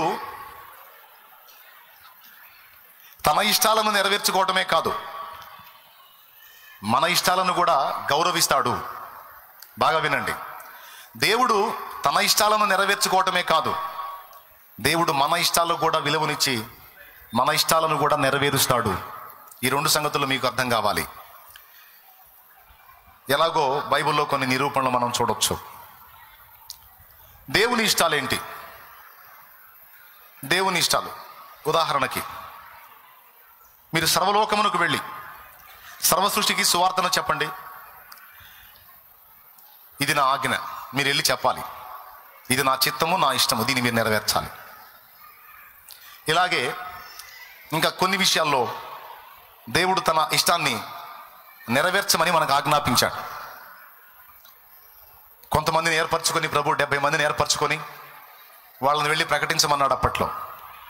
తర్వాత ప్రభు ఆరోహణమయ్యేటప్పుడు 12 శిష్యులతో, ఒకడు ఇస్కరియోతు యూదా తేలాడు కదా, 11 మంది, వాళ్ళని ధైర్యపరిచి వాళ్ళకి చెప్పాడు, మీరు సర్వలోకమునకు వెళ్ళి సర్వ సృష్టికి సువార్తను ప్రకటించండి అని వాళ్ళకి ఆజ్ఞాపించాడు. కొన్ని విషయాలు చెప్పాడు, ఇవి నెరవేర్చాలి అని తన సంగతులు కొన్ని భక్తులకు చెప్పాడు. పాత నిబంధనలో ప్రవక్తలకు కొన్ని దేవుని చిత్తాలు చెప్పాడు. క్రొత్త నిబంధనలో ఉన్న భక్తులకు కొన్ని దేవుని ఇష్టాలు నెరవేర్చమని దేవుడు పిలుపునిచ్చాడు. ఇలాగ దేవుడు తన ఇష్టాలను నెరవేర్చమని మనకు పిలుపునివ్వడమే కాదు, దేవుడు మన ఇష్టాలను కూడా గౌరవిస్తాడు. బాగా వినండి, మీకు ఉపయోగపడే సంగతులే చెప్తాను, ఏది వేస్ట్ ఉండదు. దేవునికి స్తోత్రం, హల్లెలూయా. ఇక మన ఇష్టాల సంగతికి వచ్చేటప్పటికి బైబిల్ గ్రంథంలో మనం చూడవచ్చు, భక్తులు కోరిన కొన్ని కోరికలను దేవుడు సంతోషంగా తీర్చినట్టు మనం చూస్తాం. ఉదాహరణకి, నీవు ఆ పర్వతం దగ్గరికి వెళ్ళు అని లోతుకు చెప్పాడు. లోతు అన్నాడు, నేను అక్కడికి వెళ్ళలేను, ఈ ఊరు చిన్నది, దాన్ని మాత్రం ఉండని, నేను అందులో బతుకుతానన్నాడు. వాస్తవంగా నాశనం చేయబడవలసినటువంటి ప్రాంతాల్లో సోయరు అనే ఆ ప్రాంతం కూడా ఉంది, కానీ దేవుడు దాన్ని నాశనం చేయలేదు, లోతు కోసం దాన్ని వదిలేశాడు. తీర్పు దాని మీదకి రావలసి ఉండగా తన దాసుని కోసం అతని కోరికను తీర్చడానికి నాశనపురం కావలసినటువంటి, నాశనమైపోవలసినటువంటి ఆ పట్టణాన్ని దేవుడు బ్రతకనిచ్చాడు, ఆ చిన్న ఊరిని బ్రతకనిచ్చాడు. అంటే తనకిష్టం లేకపోయినా తన భక్తుడు కోరినందున దేవుడు దాన్ని వదిలేశాడు. ఇది వాస్తవమా కాదా? దేవునికి స్తోత్రం, హల్లెలూయా. ఇష్మాయేలు యొక్క జన్మ వెనక దేవునికి బాధ కలిగించాడు అబ్రహాం. దాదాపు కొన్ని సంవత్సరాలు అబ్రహాం చేసిన పనికి అబ్రహాంతో దేవుడు మాట్లాడలేదు. అయినా సరే ఇష్మాయేలుని గురించి అబ్రహాం వేడుకున్నప్పుడు, నువ్వు బాధపడొద్దు, నీ నిమిత్తం నేను ఇష్మాయేలును బ్రతకనిస్తాను, వానిని కూడా నేను ఆశీర్వదిస్తాను, నిన్ను బట్టి వాని నుండి అనేక జనములు వచ్చేటట్టు చేస్తాను, రాజులు వస్తారని అబ్రహామును బట్టి, అబ్రహాము కోరిన కోరికను బట్టి ఇష్మాయేలును బ్రతకనిచ్చాడు, వాని కూడా సంతానోత్పత్తిని జరగనిచ్చాడు. ఈరోజు రెండవ జనాభాగా ప్రపంచవ్యాప్తంగా ఉన్న, మొదటి జనాభా క్రైస్తవులు అయితే రెండవ జనాభాగా ఉన్న జనాభా వాళ్లే. అబ్రహాము కోరిక తీర్చాడు. అలాగే క్రొత్త నిబంధనలో కూడా మనం చూడొచ్చు. క్రొత్త నిబంధనలో కూడా చాలా మంది వాళ్ళ ఇష్టాలు అడిగారు. అడిగిన ప్రకారం దేవుడు వాళ్ళ ఇష్టాలను తీర్చాడు. ఎలా తీర్చాడో మీకు తెలుసు, చెప్పాలా? అవసరం లేదు. పాత నిబంధనలో భక్తుల కోరికలు దేవుడు తీర్చాడు. క్రొత్త నిబంధనలో కూడా భక్తుల కోరికలు దేవుడు వాళ్ళ ఇష్టాలను నెరవేర్చాడు. ఉదాహరణకి, ఇందాక మనం చెప్పుకున్న యాయీరుని తన ఇంటికి రమ్మని ఆహ్వానించినప్పుడు ప్రభు నేను రాను పోవయాన్లా వెళ్ళాడు. వెళ్ళి ఆయన ఇంటికి వెళ్ళి ఆయన బిడ్డను బ్రతికించి అతని చేతికి అప్పగించాడు. అలాగే సంఘము కోరినప్పుడు కొన్ని కార్యాలు నెరవేర్చాడు. చాలా సంగతులు, వాటిని గురించి వర్ణించాల్సిన అవసరం లేదు. భక్తుల ఇష్టాలను దేవుడు పట్టించుకుంటాడు. ఇంకా చెప్పాలంటే యోహాను సువార్త 15వ అధ్యాయం 7వ వచనంలో చాలా స్పష్టంగా ఈ మాట చెప్పాడు, నా యందు మీరును మీ యందు నా మాటలు నిలిచి ఉండిన యెడల మీకేది ఇష్టమో అడగండి, అది మీకు అనుగ్రహిస్తానని ప్రభువే మాట్లాడాడు. అంటే మన ఇష్టాలకు కూడా దేవుడు విలువనిస్తున్నాడు. దేవునికి స్తోత్రం కలుగును గాక. అలాగే యోహాను సువార్త 14వ అధ్యాయము 14-15 వచనాల్లో మనం చదివితే, నా నామమందు, నా పేరిట మీరు నన్ను ఏమి అడిగినా నేను చేస్తానన్నాడు. 14:14 నా నామమున మీరు నన్ను ఏమి అడిగిననో నేను చేతును అన్నాడు. ఇప్పుడు దేవుని ఇష్టాన్ని మనం నెరవేర్చాలన్నా, మన ఇష్టాన్ని దేవుడు నెరవేర్చాలన్నా దేవుడే కార్యం చేయాలి, దేవుడే కదలాలి. పాత నిబంధనలో అబ్రహాము దాసుని పేరేంటో మీరు చెప్పండి? ఎలియాజరు. బావి దగ్గరికి వెళ్ళి ఒంటెలను మోకరింపజేసి ఆయన కూడా మోకాళ్ళుని ఎలియాజరు ఏమని ప్రార్థించాడో తెలుసా? ప్రభువా, ఈ బావి దగ్గరికి నీళ్లు చేదుకోవడానికి స్త్రీలు వస్తున్నారు. నేను అలా వచ్చినటువంటి స్త్రీలను ఒక మాట అడుగుతాను. ఏమని అడుగుతానంటే, తాగటానికి నీళ్లు పోయమ్మా అని అడుగుతా. అప్పుడు ఎవరైతే నీకును ఒంటెలకు కూడా నీళ్లు పోస్తాను అంటారో ఆమె నీ దాసుడైన ఇస్సాకునకు నీవు సిద్ధపరిచిన భార్య అని నేను రూఢి చేసుకుంటాను, ఈ విషయంలో నాకు సహాయం చేయవయ్యా అని అడిగాడు. ఇక్కడ ఈ అభిప్రాయము దేవునిదా ఎలియాజర్దా? ఈ కోరిక దేవునిదా ఎలియాజర్దా? రైట్. దేవుడు నెరవేర్చాడా లేదా? ఇంకా 10 మంది రాలేదు. రావటం డైరెక్ట్గా రిబ్కమ్మే వచ్చింది. ఆమెనే అడిగాడు, నీళ్లు పోసింది, ఒంటెలు కూడా పోసింది, అక్కడే గోల్డ్ ఇచ్చేశాడు, డిసైడ్ అయిపోయింది. అంటే దీన్ని బట్టి మనకు అర్థమవుతున్నది ఏంటంటే, భక్తుల యొక్క అభిష్టాలని, భక్తుల యొక్క ఆశలని దేవుడు నెరవేర్చుటకు ఇష్టపడుతున్నాడు. అంటే మనం అనుకుంటాం, ఓ పాట కూడా పాడతాం, ఎన్ని తలచినా ఏది అడిగినా జరిగేది నీ చిత్తమే ప్రభువా, జరిగేది నీ చిత్తమే.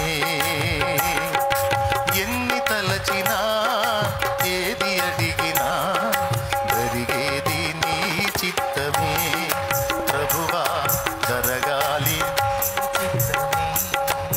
ఒక మాట అంటే దాని అర్థం ఏందో తెలుసా?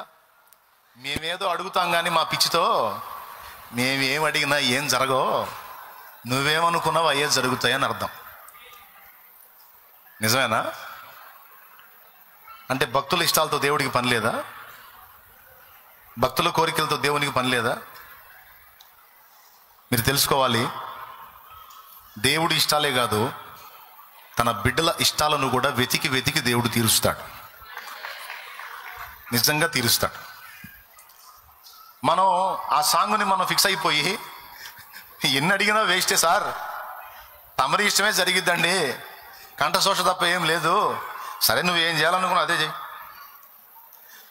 అనే భావం వస్తుంది. కానీ అలా కాదు. నా యందు మీరు నువ్వు మీ యందు నా మాటలు నిలిచినట్లా మీకేది ఇష్టం అడగండి. ఏం కావాలి నీకు? ఏంటి నీ గొడవ ఏంటి చెప్పు, ఏంటి పో చేస్తా పో అంట. అలా చేసినట్టు పాత నిబంధనలోనూ క్రొత్త నిబంధనలోనూ ఉన్నది మన జీవితాలలో కూడా చాలా జరిగినాయి. దేవునికి స్తోత్రం కలుగును గాక. ఇప్పుడు ఇవన్నీ మనం పొందుకోవటానికి మనకి దేవుని యందలి విశ్వాసం కావాలి. బాగా వినండి. ఇప్పుడు మన విశ్రాంతిలో బతకడానికి ఏం కావాలి? పాయింట్ నెంబర్ 1, ఏదో ఒకటి కావాలా? ఎవరి యందు విశ్వాసం? లైన్లోనే ఉన్నారు కదా, రైట్. విశ్వాసం తరుగైతే కలవరం స్టార్ట్ అయింది. విశ్రాంతిలో బ్రతకాలంటే విశ్వాసం కావాలి. Okay, right. మనం సంతోషంగా ఉండాలంటే ఏం కావాలి? విశ్వాసం కావాలి. రైట్. మనలో సమాధానం ఉండాలంటే ఏం కావాలి? రైట్. మన ప్రార్థనలకు జవాబు రావాలంటే ఏం కావాలి? విశ్వాసం కావాలి. దేవుని శక్తివంతమైన కార్యాలు మనలో జరగాలంటే ఏం కావాలి? రైట్. 4. 5వది, మన ఇష్టములను దేవుడు తీర్చాలన్నా కూడా మనకు విశ్వాసమే కావాలి. ఇప్పుడు నమ్ముట నీ వలనైతే నమ్మువానికి సమస్తము సాధ్యమే అన్న మాట అనేక సార్లు గ్రంథంలో మనం చదువుకున్నాం. బాగా వినండి. నమ్ముట నీ వలనైతే నమ్మువానికి సమస్తము అంటే టోటల్గా ఇదంతా కలిపి మనకి ఏం చెబుతుందంటే, విశ్వసించటం నీకు చేతనైతే అన్నీ జరుగుతాయి అనేది మనం మేజర్గా తీసుకున్నాం ఈరోజు. బాగా వినండి. ఇప్పుడు నాకు డౌటు, నాకు డౌటు. నమ్ముట నీ వలనైతే నమ్మువానికి సమస్తము సాధ్యమేనన్నాడు కదా. విశ్వసించు వాడికి అసాధ్యమైంది ఏది లేదు కదా. ఇప్పటిదాకా మనం చేసిన గొడవ అదే కదా, చెప్పుకున్నది ఇప్పటిదాకా అదే కదా. మరి అలాగైతే ఓ పని చేద్దాం. ఇప్పుడు ఈ సమాజం ఇంత దరిద్రంగా తయారవడానికి కారణం ఎవరు? సైతాను. మనుషులు ఇంత దరిద్రంగా తయారు కావడానికి కారణం ఎవరు? దయ్యాలు. కంటికి కనబడుతున్న మనుషుల వెనక కంటికి కనబడకుండా మనుషుల్ని తోలుబొమ్మలు చేసి ఆడిస్తుంది అవే. ఈరోజు జరుగుతున్నటువంటి దుర్మార్గాలకి, ఈరోజు మనుషులు చేస్తున్నటువంటి ఘోరమైనటువంటి కార్యాలకు కారణం సాతాను, దురాత్మలే. అందుకు సందేహం లేదు. కొంతమంది తెలిసి తెలియక వాటికి చిక్కారు, కొంతమంది హృదయపూర్వకంగా వాటికి అప్పగించుకున్నారు. ఈ విధంగా సాతాను చేత పీడించబడుతున్నటువంటి వాళ్ళు నీ ఫ్యామిలీలో ఉండొచ్చు, నీ కుటుంబంలో ఉండొచ్చు, నువ్వు జాబ్ చేసేటువంటి స్థలంలో ఉండొచ్చు, నీ తోటి కొలీగ్స్, నువ్వు పనిచేసే కంపెనీలో ఉండొచ్చు, నువ్వు నివసిస్తున్న సమాజంలో ఉండొచ్చు. వాళ్ళు నిన్ను ఇబ్బంది పెడుతుండొచ్చు, వాళ్ళ వల్ల నువ్వు సఫర్ అవుతుండొచ్చు.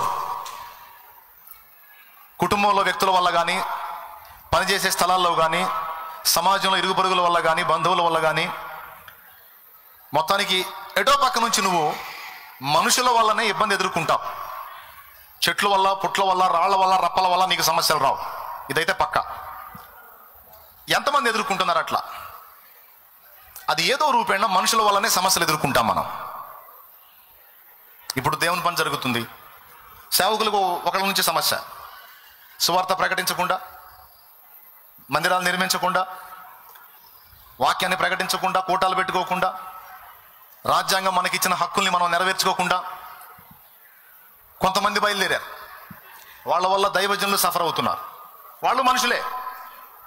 టోటల్గా ఇక్కడ ఉన్న వాళ్ళలో బాధలు పడుతున్న వాళ్ళంతా కూడా మనుషులను బట్టే బాధపడుతున్నారు కానీ రాళ్ల వల్ల, రప్పల వల్ల, చెట్ల వల్ల, గుట్టల వల్ల అయితే కాదుగా. అది ఏ రూపంలో ఉన్నా కావచ్చు. కొంతమంది అప్పుల పాలైన వాళ్ళు ఉన్నారు. ఇక్కడ ఉన్న వాళ్ళలో అప్పుల పాలైన వాళ్ళు చేతులు ఎత్తండి. అప్పుల్లో ఉన్నోళ్ళు, ఇబ్బంది పడుతున్న వాళ్ళు, ఆర్థిక ఇబ్బందులతో ఉన్నాడు. సిగ్గుపడకండి, చేతులు ఎత్తండి, పర్వాలేదు, చేతులు ఎత్తండి. సో ఇప్పుడు చేతులు ఎత్తిన వాళ్ళు చాలామంది అప్పులోళ్ళు ఉన్నారు. దాదాపు ఇక్కడ కూడా చాలామంది అప్పులోళ్ళే. ఏందో దేవుడు నాకు ఇచ్చిన కృప. నేను ఎక్కడ అడుగు పెట్టినా సరే నా బంధువులు, నా ఆత్మీయులందరూ అప్పులోళ్ళే. దేవునికి స్తోత్రం. ఇదే విచిత్రం. అయినా పర్వాలేదు. నజరేయుడగు యేసు నామములో నా తండ్రి మీ రుణాలన్నిటిని తొలగించును గాక. ఆమేన్. బాగా వినండి. ఇప్పుడు అప్పుల వల్ల సఫర్ అవుతున్నామంటే, అప్పుల వల్ల అంటే అప్పులు ఇచ్చిన వ్యక్తుల వల్ల, వాళ్ళు దూషించే దోషణల వల్ల, వాళ్ళ బెదిరింపుల వల్ల, వాళ్ళు ఇచ్చే వార్నింగ్ల వల్ల నువ్వు సఫర్ అవుతావు. మనిషి ద్వారానే. కొంతమంది అప్పులు చేసి సఫర్ అవుతుంటే, కొంతమంది అప్పులు ఇచ్చి మనుషుల వల్ల బాధించబడుతున్నారు. ఇవాళ ఇస్తానంటాడు, రేపు ఇస్తానంటాడు, ఎల్లుండి ఇస్తానంటాడు, 3 రోజులు ఆగిస్తానంటాడు, తిప్పి. కొంతమంది అప్పులు ఇచ్చి సఫర్ అవుతున్నారు, కొంతమంది అప్పులు చేసి సఫర్ అవుతున్నారు. బాగా వినండి, ఓకేనా? టోటల్గా మనుషులందరూ, కొంతమంది కుటుంబంలో వ్యక్తులు మారక సఫర్ అవుతున్నారు. ఆ పిల్లల వల్లనో, ఆ భర్త వల్లనో, ఆ భార్య వల్లనో, ఆ కొడుకు వల్లనో, ఆ కూతురు వల్లనో టోటల్గా మనం బాధలు అనుభవిస్తుందంతా. సేవకులైతే మతోన్మాదుల వల్లనో, విశ్వాసుల వల్లనో, మొత్తం మనుషుల వల్లనే. రాళ్ళైతే మనల్ని ఇబ్బంది పెట్టవు, చెట్లు అయితే మనల్ని ఇబ్బంది పెట్టవు, రోడ్లు అయితే మనల్ని ఇబ్బంది పెట్టవు, ఏది ఇబ్బంది పెట్ట మనుషులే. ఇంతవరకు అర్థమైందా? ఎవరు ఏది ఎదుర్కొన్నా మనుషులే. అయితే మనం ఏంటంటే, ప్రారంభం నుంచి మనకున్న అలవాటు ఏంటంటే మనుషుల్ని చూస్తాం, కానీ మనుషుల వెనక కథ నడుపుతున్నది సాతాను, దురాత్మలు. ఇది బైబిల్ చెప్పిన సాక్ష్యం. ఎఫెసీ పత్రిక 6వ అధ్యాయం 12వ వచనం ఏమని సాక్ష్యం ఇచ్చిందంటే, మనము పోరాడునది శరీరులతో కాదు, ప్రధానులతోనూ, అధికారులతోనూ, ప్రస్తుత అంధకార సంబంధులకు లోకనాథులతోనూ, ఆకాశ మండలమందున దురాత్మల సమూహములతోనూ మనం పోరాడుతున్నాం అన్నాడు. పోరాడేవాడికి కత్తులు, కటార్లు, బాణాలు, బరిసెలు ఉండాలా. మన చేతిలో ఒక్కటి కూడా లేదు. కానీ పౌలేమో మనం పోరాడుతున్నాము అన్నాడు, మహనీయుడు. మళ్ళీ ఎవరితో పోరాడుతున్నామంటే ముందే చెప్పేశాడు, శరీరులతో కాదు అంటే మనుషులతో కాదు. మనుషులతో కాదేందన్నయ్య, మా ఇంట్లో ఆ సచ్చినోడు రోజు తాగి సాగు కొడుతున్నాడు, ఆ దరిద్రతోనే పోరాడుతున్నాడు. ఇంకెవడున్నాడు? నా ప్రాణానికి వాడే కర్మగాలు చేసుకున్నా. మళ్ళీ నా కర్మ కొద్ది లవ్ మ్యారేజ్ నా ముఖానికి. ఏ మ్యారేజ్? లవ్ మ్యారేజ్ అయిపోయింది ఇప్పుడు నా పని. ఇంత దరిద్రుడు అని తెలియదు నాకు. చేసుకున్న రోజు నుంచి ఈ రోజు దాకా మనశ్శాంతి ఉంటే ఒట్టు అని కొంతమంది బాధపడుతూ ఉంటారు. మనుషులతో కాదేందన్నయ్య పోరాడుతుంది, ఆ దరిద్రుడితోనేగా. అంటే లేఖనం అబద్ధమా? లేఖనం ఏం చెబుతుందంటే, నీ కంటికి కనబడుతున్న ఆ వ్యక్తే ఉన్నాడు, కానీ వాడిని ఆడిస్తున్న దయ్యం ఒకటి ఉంటుంది. నీవు దాన్ని చూడవు. ఆ ఒక దయ్యం పట్టిందో వాడిని ఎన్ని దయ్యాలు బట్టి పీడిస్తున్నాయో, ఎన్ని వాడిని ఆడుకుంటున్నాయో, ఎన్ని వాడిని వాడుకుంటున్నాయో నీకు తెలీదు. నీ కనపడేది వాడు ఒకడే. వాళ్ళు వచ్చే లక్షణాలే కనపడతాయి, కానీ వాడి వెనక ఆడిస్తున్న దయ్యము నీకు కనపడదు. నడుము వంగిన స్త్రీ ఏదో వెన్నుపూస జబ్బు అనుకుంటాం మనం, కానీ యేసయ్య దాన్ని ఎల్లగొట్టినప్పుడు అర్థమైంది అదొక దయ్యమని. అప్పటిదాకా చూసిన వాళ్ళు ఏమనుకున్నారు? ఆమెకేదో వెన్నెముక సమస్య, అలా బెండ్ అయిపోయింది. ఫిడ్సు బలహీనత చేత బాధపడుతున్న కొడుకు తండ్రి యేసయ్యకి చెప్పాడు, చూసేదానికి ఫిడ్సు జబ్బులా కనపడేది సార్, కానీ వాడికి దయ్యమండి అని. అది వాడిని ఎక్కడ పట్టును, వాడిని విలవిలలాడించును, నీళ్లలోనికి నిప్పుల్లోకి దూకుతాడు, నురుగు కార్చుకొనొచ్చు విలవిలలాడతాడు. చూసేవాడికి అదొక రోగ లక్షణం, కానీ దాని వెనక ఆడిస్తున్నది ఒక దయ్యం. తెలుసుగా మీకు? మార్కు సువార్త 9లో ఉంది. ఎంతమంది ఇంట్రెస్ట్గా వింటున్నారో నాకు తెలియదు, కానీ వినండి. లూకా సువార్త 8:26, మత్తయి సువార్త 8:28లో గెరాసీనుల దేశంలో దురాత్మల చేత పీడించబడుతున్న వాడు బయటికి కనపరుస్తున్న లక్షణాలు పిచ్చి, మెంటల్. వాడిని చూసిన వాళ్ళు ఏమనుకుంటారంటే వాడికి మెంటల్, వాడికి పిచ్చి అనుకుంటారు, కానీ దాదాపు 1000 దయ్యాలు వాడిని ఆడుకుంటున్నాయి. జస్ట్ 3 నిరూపణలు. ఈరోజు మత ఉన్మాదంతో పెట్టరేగిపోయి అన్ని విధాలుగా మనల్ని అభ్యంతరపరుస్తున్నటువంటి వ్యక్తుల్ని మనం చూస్తున్నాం, కానీ వాళ్ళను శోధించి, వాళ్ళను వేధించి, వాళ్ళను పీడించి మనల్ని వాళ్ళకి శత్రువులుగా చూపిస్తున్నటువంటి దురాత్మలను అసలు మనం గుర్తుపట్టాం. కానీ బాధాకరమైన విషయం ఏంటంటే వాళ్ళు కూడా బాధితులే, వాళ్ళు కూడా పీడితులే. ఆ సంగతి వాళ్ళకు కూడా తెలియదు, కానీ వాళ్ళు కూడా వాటి వల్ల సఫర్ అవుతున్నారు. ఈ విధంగా మనల్ని అభ్యంతరపరిచేటువంటి వ్యక్తుల్ని మనం చూస్తాం, కానీ వాళ్ళ వెనకుండి ఆడిస్తున్న దురాత్మలను, సాతానుని మనం గుర్తుపట్టాం. ఎంతమందికి అర్థమైంది? ఈ సంగతి చెప్పిన దేవునికి స్తోత్రం చెప్దాం. ఇప్పుడు నేను చెప్పినప్పుడు వింటారు, కరెక్టే కదా అనిపిస్తుంది. కూటమైపోయి బయటికి పోగానే ఈ మాటలను వాడు తీసేస్తాడు. ఇంటికి పోగానే మళ్ళీ నీకు ఆ దరిద్రుడే కనపడతాడు, వాడి వెనక దయ్యం కనపడదు నీకు. మళ్ళీ పోయిన కాడి నుంచి వాడినే తిడతావు, కానీ వాడి వెనకున్న దయ్యాన్ని బంధించవు. ఇప్పుడు నేను చెబుతుంది ఏంటంటే, విశ్వాసం ఉంచుట ద్వారా సమస్తము సాధ్యమే కదా. విశ్వాసం ఉంచుట ద్వారా సమస్తము సాధ్యమా కాదా? సాధ్యమన్నోడు చేతులు ఎత్తండి. ఇప్పుడు నేనేమంటానంటే, ఇన్ని దరిద్రాల కారణం ఆ సైతానుగాడు, వాడి దయ్యాలే కదా. వాళ్ళ మారు మనసు కోసం ప్రార్థన చేస్తే పోయిద్దిగా, విశ్వసిస్తే పోయిద్దిగా. ప్రభువా, నమ్ముట నీ వలనైతే నమ్మువానికి సమస్తము సాధ్యమే అన్నావు. సైతానుగాడు మారు మనసు పొంది బాప్తీసం పొందినట్టు నేను నమ్ముతున్నా ప్రభువా. దయ్యాలన్నీ క్యూ కట్టి మారు మనసు పొందినట్లు నేను ప్రార్థన చేస్తున్నా, విశ్వసిస్తున్నా ప్రభువా, నేను నమ్ముచున్నాను అని మనం దేవుని ముందు కూర్చుందాం. ఇది జరిగిద్దా? ఒక్కసారి మీరు నాకు చెప్పాలి. ఫస్ట్ నుంచి మనం ఏం చెప్పుకుంటున్నాం? విశ్వాసం ఉంచితే అన్నీ జరుగుతాయి, నమ్ముట నీ వలన అయితే నమ్మువానికి సమస్తము సాధ్యం, అది సాధ్యం, ఇది సాధ్యం, అట్లా సాధ్యం, ఇట్లా సాధ్యం. ఒక బలమైన పాయింట్ అందించి ముగిస్తా. ఈరోజు జాగ్రత్తగా వినండి, ఏదో చెప్తున్నాడు అనుకోవద్దు ప్లీజ్. నేను ముందే చెప్పాను, ఖరీదైన కూటమి ఇది. అందరూ మీద అప్పులోళ్లే. పాపం అయ్యగారి పరిస్థితి కూడా అంతే ఉంది, అన్న సాల్మన్ అన్న పరిస్థితి కూడా అంతే ఉంది. ఇప్పుడు ఆయన ఎంత అప్పు చేయాలో ఏమో నాకు తెలియదు, ఇప్పటికి ఎంత చేశాడో కూడా తెలియదు. దేవునికే స్తోత్రం. అందుకే మళ్ళీ మళ్ళీ గుర్తు చేస్తున్నా, బాయ్ మీరు జాగ్రత్త, ఖరీదు కూటమి ఇదని. సేవకులు కూడా ఎక్కడొచ్చాగా? సాతాను మారు మనసా? విశ్వాసం ఉంచితే సమస్తము సాధ్యమే కదా, మరి ఉంచుదామా? అది జరిగిద్దా? ఇదే కాదు, ఇంకా కొన్ని ఉన్నాయి ఇలాంటి ప్రశ్నలు, ధర్మ సందేహాలు. నాకు తెలిసిన దైవజనుడు ఒక ఆయన ఆ పని చేశాడు. ఇప్పుడు కాదు, అసలు నేను మా అయ్య కూడా పుట్టకముందు ఆయన ప్రార్థన చేశాడు. ప్రభువా, భూమి ఇలా అయిపోవడానికి, భూమి మీద మనుషులు ఇలా అయిపోవడానికి సైతాను కదా కారణం, వాడిని దర్శించు ప్రభువా, వాడికి మారు మనసు ఈ ప్రభువా అని రోజు ప్రార్థన చేశాడంట.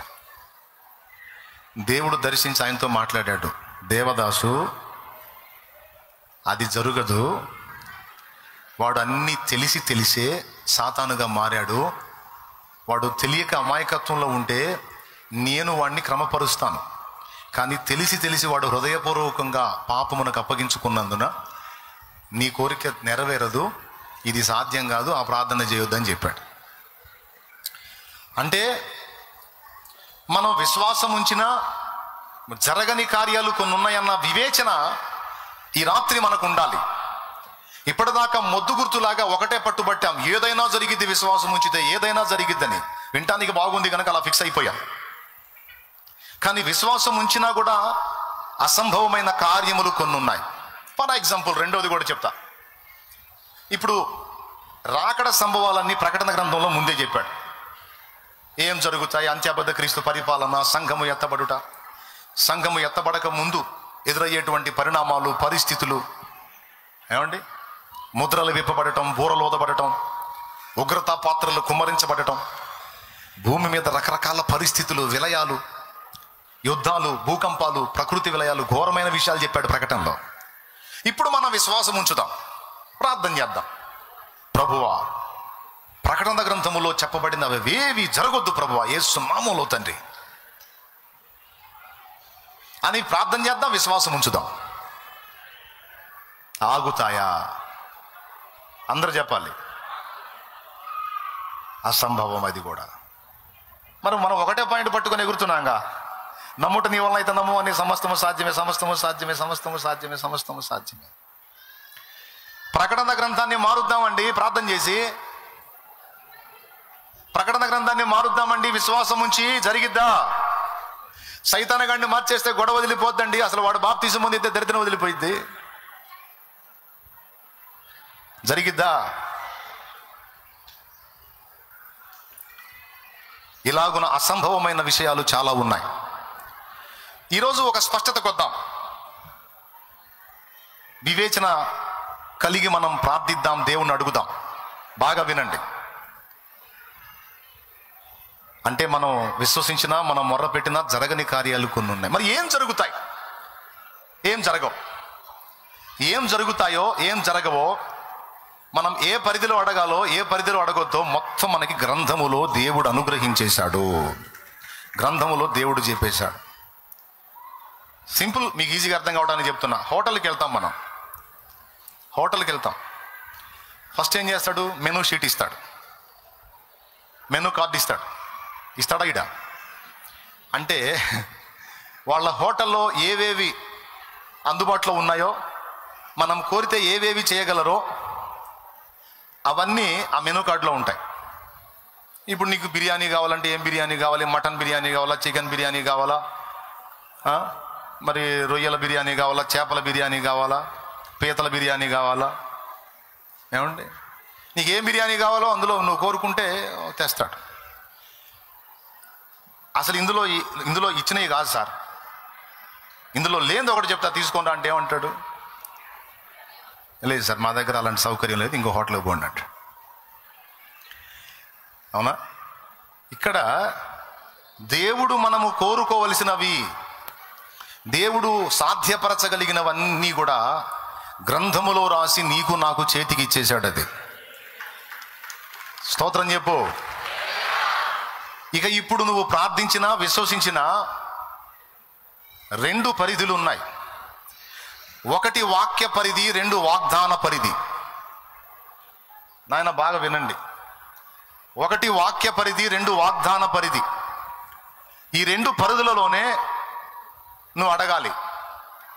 ఆ పరిధి దాటి నువ్వు అడిగితే సఫలత పొందలేవు. అది వాక్యం చెప్తున్న సత్యం. యేసు ప్రభు బోల్డెన్ ఆఫర్లు ఇచ్చాడు. పరలోక తండ్రి బోల్డెన్ ఆఫర్లు ఇచ్చాడు, అవకాశాలు ఇచ్చాడు. అయితే వాటన్నిటికీ ముందు షరతులు వర్తిస్తాయని చెప్పాడు. దేవునికి స్తోత్రం, హల్లెలూయా. మీకు ఏది ఇష్టమో అడగండి అన్నాడు. అయితే దానికి ముందు ఒక మాట చెప్పాడు, నా యందు మీరును మీ యందు నా మాటలు నిలిచున్న ఎడల. మాటలు నిలిచి ఉండకపోతే అడిగినవి చేయవా అంటే కుదరదు. ఎందుకు కుదరదు అంటే, నా మాటలు నువ్వు చదివి తెలుసుకుని లేదా విని తెలుసుకొని ఉంటే నువ్వు వాటి పరిధిలో అడుగుతావు. అవి నువ్వు తెలుసుకోకపోతే పరిధి దాటి సైతాన్ మారు మనసు కోసం ప్రార్థన చేస్తావు. అంటే అలాంటి అసంభవమైన కార్యాలను అడుగుతావు నువ్వు, అవి జరగవు. అందుకే నేను పరిధినిచ్చాను, నువ్వు విశ్వసించడానికి, ప్రార్థించడానికి, కోరుకోవటానికి, పొందుకోవటానికి. వాక్యము మరియు వాగ్దానము రెండు ఇచ్చాను నీకు. ఈ భూమి మీద నీ జీవనానికి సంబంధించి ఆ పరిధిలో నువ్వు ఏదన్నా అడుగు, ఖచ్చితంగా నేను ఇస్తానని నమ్ము, అది అయిపోయింది అంతే అన్నాడు. ఇక్కడ ఫస్ట్ చెప్పిన పాయింట్లో పాపం మీకు కొంచెం బలహీనత కలిగింది. అరే నమ్మితే సమస్తము సాధ్యమవుతాయి అనుకున్నామే. నిజంగా ఆలోచించి వివేచిస్తే కరెక్టే, కొన్ని అసంభవమైనవి కూడా ఉన్నాయి తోచి అనిపించింది మీ మనసు. టెన్షన్ పడకండి. ఆ మాట మిమ్మల్ని బలహీనపరిస్తే ఇప్పుడు చెప్పే మాట మిమ్మల్ని చాలా బలపరుస్తుంది. అదేమిటంటే, దేవుడు తన వాక్యములో, తన వాగ్దానములో నీకు అనుగ్రహించినవన్నీ కూడా ఖచ్చితంగా నీకు అందుబాటులోకి తెస్తాడు. దాన్ని నువ్వు ఏమాత్రము కూడా సందేహింపక నమ్మవచ్చు. నిశ్చయముగా రూఢిగా పొందగలవని విశ్వసించవచ్చు. ఎందుకంటే నువ్వు అడిగినవి వాక్య పరిధిలో ఉన్నాయి, వాగ్దాన పరిధిలో ఉన్నాయి అనేది ముందు చూసుకొని ఆ తర్వాత నువ్వు అడుగుతున్నావు. తప్పకుండా దేవుడు వాటిని జరిగిస్తాడు అనే నిశ్చయత నీకుంటుంది. ఒకవేళ నీకు ఈ సంగతి తెలియలేదనుకో, దేవుని వాక్య పరిధిలో, వాగ్దాన పరిధిలో ఆయన ఏమేం చెప్పాడో వాటికి సంబంధించి ఆ పరిధిలో మనం అడగలిగితే తప్పకుండా అవి చేస్తాడన్న సంగతి నీకు అర్థం కాలేదనుకో, అన్నీ కలిపి కొడతావు. కొన్ని జరుగుతాయి, కొన్ని జరగవు. క్లారిటీ మిస్ అయింది. అర్థమైందా? స్పష్టత కోల్పోతావు, నిశ్చయత కోల్పోతావు. అలా కాకుండా ఇప్పుడు ఈ విషయం నువ్వు స్పష్టంగా ఎరిగి దేవుణ్ణి అడిగావు అనుకో, ఇక డౌట్ ఉండదు. అబ్రహాం అంత గట్టిగా విశ్వసించడానికి గల కారణం ఏంటంటే, దేవుని వాగ్దానాన్ని గట్టిగా పట్టుకున్నాడు ఆయన. అబ్రహాం యొక్క విశ్వాసం దేన్ని ఆధారం చేసుకుని ఉందంటే, వాగ్దానాన్ని ఆధారం చేసుకుని. అసాధ్యమైన కార్యాన్ని ఎలా సాధించుకోగలిగాడంటే, దేవుని వాగ్దానాన్ని ఆధారం చేసుకొని దేవునికి మొరపెట్టాడు. ఇక ఇప్పుడు మీకు చెప్తున్నా, ఈ రోజు నుంచి మీరు ప్రార్థించినా విశ్వసించినా ఒక్కసారి మీరు అడగబోయే వాటిని గ్రంథములో దేవుడు నీకు అనుగ్రహిస్తానని మాట ఇచ్చాడో లేదో ఫస్ట్ వెతుక్కోండి. Point number 1. దేవునికి స్తోత్రం. ఏంటంటే, దేవుడు తన గ్రంథములో వాటిని నీకు అనుగ్రహిస్తానని వాగ్దానం ఇచ్చాడో లేదో చూసుకో. తన వాక్యములో భక్తులకు వాటిని అనుగ్రహించినటువంటి దాఖలాలు ఉన్నాయో లేవో చూసుకో. ఒకవేళ అవి నీకు కనబడితే వాటిని ఉటంకించి నువ్వు దేవునితో మాట్లాడవచ్చు. నా కృప నిన్ను విడువదంటివే, నా కృప నీకు చాలునంటివే, నాకేమి కొదువా, స్తుతికి పాత్రుడా, శుభప్రదమైన నిరీక్షణతో, శుభప్రదమైన నిరీక్షణతో జయ గీతమే పాడేదా, జయ గీతమే పాడేదా, స్తుతికి పాత్రుడా, స్తోత్రార్హుడా, శుభప్రదమైన నిరీక్షణతో, శుభప్రదమైన నిరీక్షణతో. దేవునికి మహిమ. దేవా నువ్వు ఇలా అన్నావే, ఆహారపు కొదువైందా? అట్లయితే దేవుని వాగ్దానం ఉంది, వాక్యం ఉంది. మోకాళ్ళుని దేవుని నువ్వు అడిగి నిశ్చయముగా పొందవచ్చు. నువ్వు ఎందుకు చెప్పావా మరి ఇవ్వలేనోడివి? నువ్వు తగాదేసుకోవచ్చు, నువ్వు పెనుగులు ఆడవచ్చు యాకోబులాగా. ఏమయ్యా నువ్వు ఇవ్వలేనోడివి ఎందుకు చెప్పావు? మేమున్నావు అన్నిటిని నమ్మటానికి అని చెప్పావా? నాకు తెలియదు, వదిలిపెట్టును. నువ్వు చెప్పావు, నెరవేర్చు. పిల్లలు ఎలా పట్టుబడతారో చూడండి. నీకు ఇస్తాను రా అని మనం అనంత వరకు బ్రతిమలాడతాడు. ఇస్తాను అని మనం వాగ్దానం చేశామంటే అప్పుడు చొక్కా పట్టుకుంటాడు. నీ కూతురు కూడా పట్టుకుంటుంది. డాడీ ఏమన్నావు నువ్వు? మొన్న ఇస్తానన్నావా లేదా? నువ్వు ఆ వాగ్దానం చేయకముందు డాడీ చెప్పు డాడీ, తీసుకురా డాడీ, ఇవ్వు డాడీ అని అడిగి బతిలాడేది. 2 రోజులు ఆగి తెస్తా, ఓకేనా? Okay daddy. అప్పటిదాకేం బ్రతిమలాటం ఉంటుంది. ఇప్పుడేమన్నాడు? 2 రోజులు ఆగి ఫలానా రోజు నేను నీకు తీసుకొని వస్తా అన్నాడు కదా. ఇక చిక్కాడు. ఇప్పుడు ఇక కార్నర్ అయిపోయాడు. ఇక 2 రోజులు ఆగి డాడీ తీసుకోనరా డాడీ అన్నద్దు. మొన్న ఏమన్నావు డాడీ? ఏమన్నావు? తాలేనోడి ఎందుకు చెప్పాలి డాడీ? ఇవ్వలేనోడి ఎందుకు చెప్పాలి డాడీ? ఇకంతా తగాదే ఉంటుంది, ఇకంతా ఫైరింగే ఉంటుంది. చనువున్న కూతురు అయితే వచ్చి మెడేసుకుంటుంది. చెప్పు డాడీ ఎందుకన్నావు? నువ్వు అన్నావుగా, నా కర్మగాలు అన్నానే తల్లి. ఇక ఆ రోజు నుంచి ఇక మరుసటి రోజు, ఆ తర్వాత రోజు ఇక నిన్ను పొడవకపోతే అప్పుడు అడుగు. పొడిసి పొడిసి పొడిసి చంపుద్ది. నువ్వు తెచ్చిన దాకా ఇంకా ఇంటికి వచ్చేటప్పుడు గుర్తొచ్చింది. ఇక ఇంటికి పోతే నాకు కోటింగ్ ఉంటుంది, ఎందుకంటే మాట ఇచ్చే కదా. ఇక నువ్వు ఆలస్యం చేసే కొద్దీ ఫోర్స్ పెరుగుతూ ఉంటుంది. ఇక సూటిపోటి మాటలు పక్కన వాళ్ళతో కూడా కొంతమంది మాటలు ఇస్తారు, చేయరు. మమ్మీ మరి తేవటం చేతగాని వాళ్ళు ఎందుకు ఇవ్వాలో మరి? ఎవరినంటుందో తెలుసా? అది నన్నే అంటుంది. మరి లేకపోతే మీరు ఇవ్వనోళ్ళు ఇవ్వనంటూ ఊరుకోవాలి. 2 రోజులు అయితే తెస్తానంటివి. ఇక దానికి ఇప్పుడు చిక్కావు నువ్వు. ఏం చేద్దాం, తీసురా. వాగ్దానము చెయ్యక మునుపు బ్రతిమలాడుట ఉంటుంది. వాగ్దానం చేసిన తర్వాత ఇక వాదనే ఉంటుంది. గుర్తుపెట్టుకో. నీకెంత ఫోర్స్ ఉందంటే ఇప్పుడు దేవునితో తగాదేసుకోవచ్చు. నువ్వేం చెప్పావు? చేస్తానన్నావుగా. నీ యందు నా ప్రయాస వ్యర్థం కాదన్నావుగా. మరి ఏంది ఇది? ఏందయా? ఎప్పుడు? నా తెలియదు. నువ్వు అన్నావు, నువ్వు ఒట్టు పెట్టావు, వాగ్దానం ప్రామిస్ అన్నావు. అన్నప్పుడు నువ్వు చేయాలంతే అని. నువ్వు ఏడవచ్చు, వాదన ఆడవచ్చు, దేవునితో చనువుగా వ్యవహరించవచ్చు. ఎందుకంటే వాగ్దానము చేసిన దేవుడు నీకు చిక్కాడంతే. దేవునికి స్తోత్రం కలుగును గాక. నీ తండ్రి నీకు చిక్కాడు వాగ్దానం ఇచ్చి. ఈ వాగ్దానం ఒక ఆహార విషయంలోనే కాదు, ఆర్థిక సమస్యల విషయంలోనే కాదు, సమస్త విషయములలో ఎక్కడెక్కడైతే నీకు వాగ్దానం ఇచ్చాడో అక్కడెల్లా కూడా దేవుడు కార్నర్ అయ్యాడంతే. దేవునికి స్తోత్రం కలుగును గాక. ఇక చిక్కుతాడు నీకంతే. ఇక దాన్ని బట్టి ధైర్యముగా నువ్వు దేవుని ముందుకు వెళ్ళిపోవచ్చు. ఆఖరికి నిన్ను క్షమించే విషయంలో కూడా వాగ్దానం తీసుకునే పోవచ్చు. నువ్వు తొట్టుపడి బలహీనమైన అడుగు వేసి జారిపడిన స్థితిలో కూడా ఆయన వాగ్దానం ఏముంది? అతిక్రమములు దాచిపెట్టువాడు వర్ధిల్లుడు, ఒప్పుకొని విడిచిపెట్టువాడు కనికరం పొందుతాడు. మన పాపములను మనం ఆయన ఎదుట ఒప్పుకునేలా ఆయన నమ్మదగిన వాడు.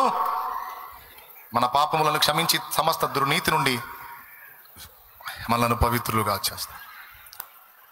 ఆ వాగ్దానాన్ని ఎత్తిపట్టుకొని పోయి నేను ఒప్పుకుంటే క్షమిస్తానన్నావుగా. నేను తెలిసి బుద్ధి గడ్డి తిని చేశా, తప్పు చేయకూడదు, నీ బిడ్డగా నేను అలా చేయకూడదు. ఏం చేద్దాం? బలహీనపడ్డా, నా తప్పే. దీనిలో ఎవరిని నేను బాధ్యులు చేయను, నా స్వయంకృత అపరాధమే. నన్ను క్షమించు, మరోసారి చేయకుండా జాగ్రత్త పడతా. తీర్మానం చేసుకుంటున్నా, నన్ను క్షమించయ్యా, నీ రక్తంతో నన్ను కడుగయ్యా అని నువ్వు అడుగు. తక్షణమే దాన్ని శుద్ధి చేసి నిన్ను వదిలేస్తాడు. పో, నీ అతిక్రమములన్నీ నేను తుడిచివేస్తున్నా, నీకు ఎన్నటికి వాటిని జ్ఞాపకం చేసుకున్నాను అంటాడు. బ్లాక్ బోర్డు మీద రాసినటువంటి రాతలని డస్టర్తో తుడిచేసినట్లు నీ దోషములు మళ్ళా కనబడవి అక్కడ. అట్లా సమస్త విషయములలో వాక్యమును వాగ్దానమును నీవు ఆధారము చేసుకొనిన ఎడల అన్నిటినీ కూడా దేవునితో పోరాడి నీవు పొందవచ్చును. అయిపోయిందండి, ఈ పూటకి ఇంతే. ఇంకా వివరించి చెప్పడానికి మరి సమయం కావాలి. నేను ముగించాలి మర్యాదగా 10 లోపు. దేవునికి స్తోత్రం. మీకు వివేచన ఉంటే, మీకు నేను చెప్పిన విషయాలు అర్థమైతే ఈ రోజు నుంచే మొదలు పెట్టచ్చు దేవుడితో. ఇక నువ్వేమని వాగ్దానం చేశావు? నీవు అనేక జనములకు అప్పిచ్చేదావు కానీ అప్పు చేయమన్నావు.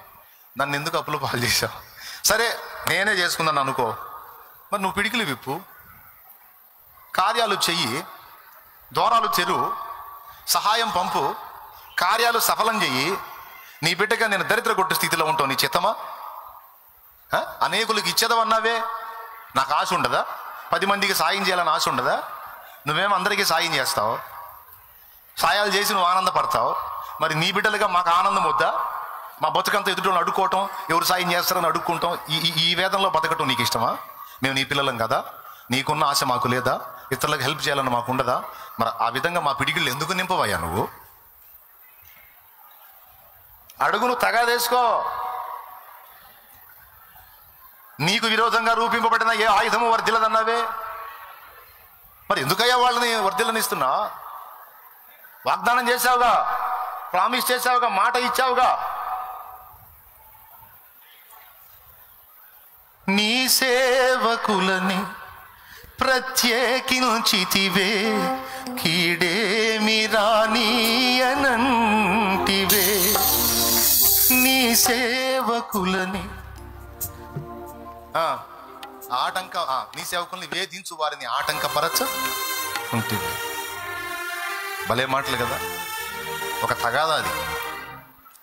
నీ సేవకులని ప్రత్యేకించితివే, కీడేమి రానీయనంటివే. నీ సేవకులని వేధించు వారిని ఆటంకపరచకుంటివే. నమ్మదగిన దేవ నన్ను ఎడబాయకుము, విరోధుల చేతిలో నన్ను పడనీయకుము. నమ్మదగిన దేవ నన్ను ఎడబాయకుము, విరోధుల చేతిలో నన్ను పడనీయకుము. న్యాయాధిపతి యేసయ్యా, న్యాయము తీర్చగరావయ్యా. వేదనతో గుండె రగులుచున్నది, ఆదరణే లేక కుములుచున్నది. దేవునికి స్తోత్రం. ఇలా సమస్త విషయాలు వాక్య పరిధిలో, వాగ్దాన పరిధిలో నీవు అడగవచ్చు. అడిగినవన్నీ దేవుని సన్నిధిని వినబడినవని రూఢిగా నమ్మవచ్చు, విశ్వసించవచ్చు. ఈ రెండు జరిగిన ఎడల నిశ్చయముగా నీవు పొందుతావు. ఆమేన్. నీవు అడిగిన వాటిని 4 విధములుగా నీకు లాభం చేకూర్చేటట్టు ఒకవేళ టైం తీసుకున్నా సరే ఖచ్చితంగా జరిగిస్తాడు ఆయన. డౌటా? వెలపట అడగట్లా, నువ్వు మెనూకి వెలపట అడగట్లా, మెనూ పరిధిలోనే అడుగుతున్నావు. నాకు మటన్ బిర్యానీ రాశారు కదా సార్ ఇందులో, రాశాం కానీ అందులో లేదండి, మా దగ్గర లేదండి. అంటే ఎందుకు రాశారు మరి? సరే వదిలేసాయి, రొయ్యల బిర్యానీ తీసుకుని, అది కూడా లేదు సార్ మరి లేదు. సరే చేపలు తీసుకుంటా, అది కూడా లేదండి.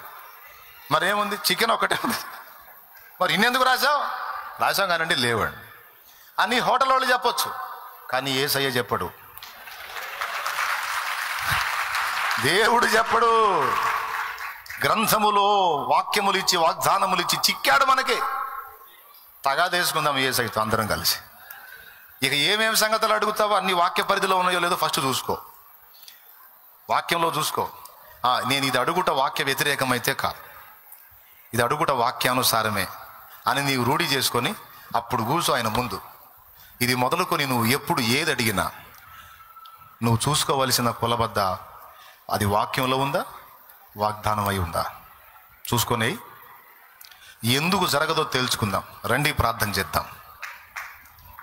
దేవునికి స్తోత్రం. హల్లెలూయా. మోకాళ్ళ మీదికి రండి.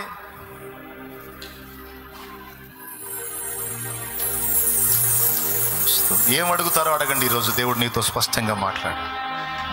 ముందు మాట్లాడాడు, నీవు నన్ను నమ్ముచున్నావా, నా వాక్యమును నమ్ముచున్నావా, నా వాగ్దానమును నమ్ముచున్నావా? అట్లయితే కలవరం వదిలేసి, భయం వదిలేసి, అసమాధానాన్ని వదిలేసి, అవిశ్రాంతిని వదిలేసి నువ్వు సంతోషంగా ఉంటూ మొదలుపెట్టు. నా కార్యాలు చేస్తా, నీ ఎడల నా కార్యములు మొదలు పెడతా, మొదలు పెట్టా. నువ్వేం కృంగిపోవద్దు. నేను అన్యాయస్తుడను కాను. నేను ప్రామిస్ చేసి తప్పిపోయేదానికి మనుషుణ్ణి గాను. భూమి ఆకాశముల సృష్టికర్తయగు దేవుడను నేను. భూమి ఆకాశములు తలక్రిందులైన నా వాగ్దానం తప్పిపోదు. నా వాక్యము నిరర్థకము కానేరదు. నా కుమారుడా, నీవు నన్ను నమ్ముచున్నావా? అట్లయితే ఎందుకు భయపడుతున్నావు? ఎందుకు ఏడుస్తున్నావు? ఎందుకు కృంగిపోతున్నావు? ఎందుకు రోగగ్రస్తుడు అవుతున్నావు? ఎందుకు అవిశ్రాంతిలో, అసమాధానంలో, ఆవేదనలో బ్రతుకుతున్నావు? వదిలే. నాకు మొర్రపెట్టమన్నాగా, అన్ని సిద్ధపరిచాను, నేను నీకు అందిస్తా.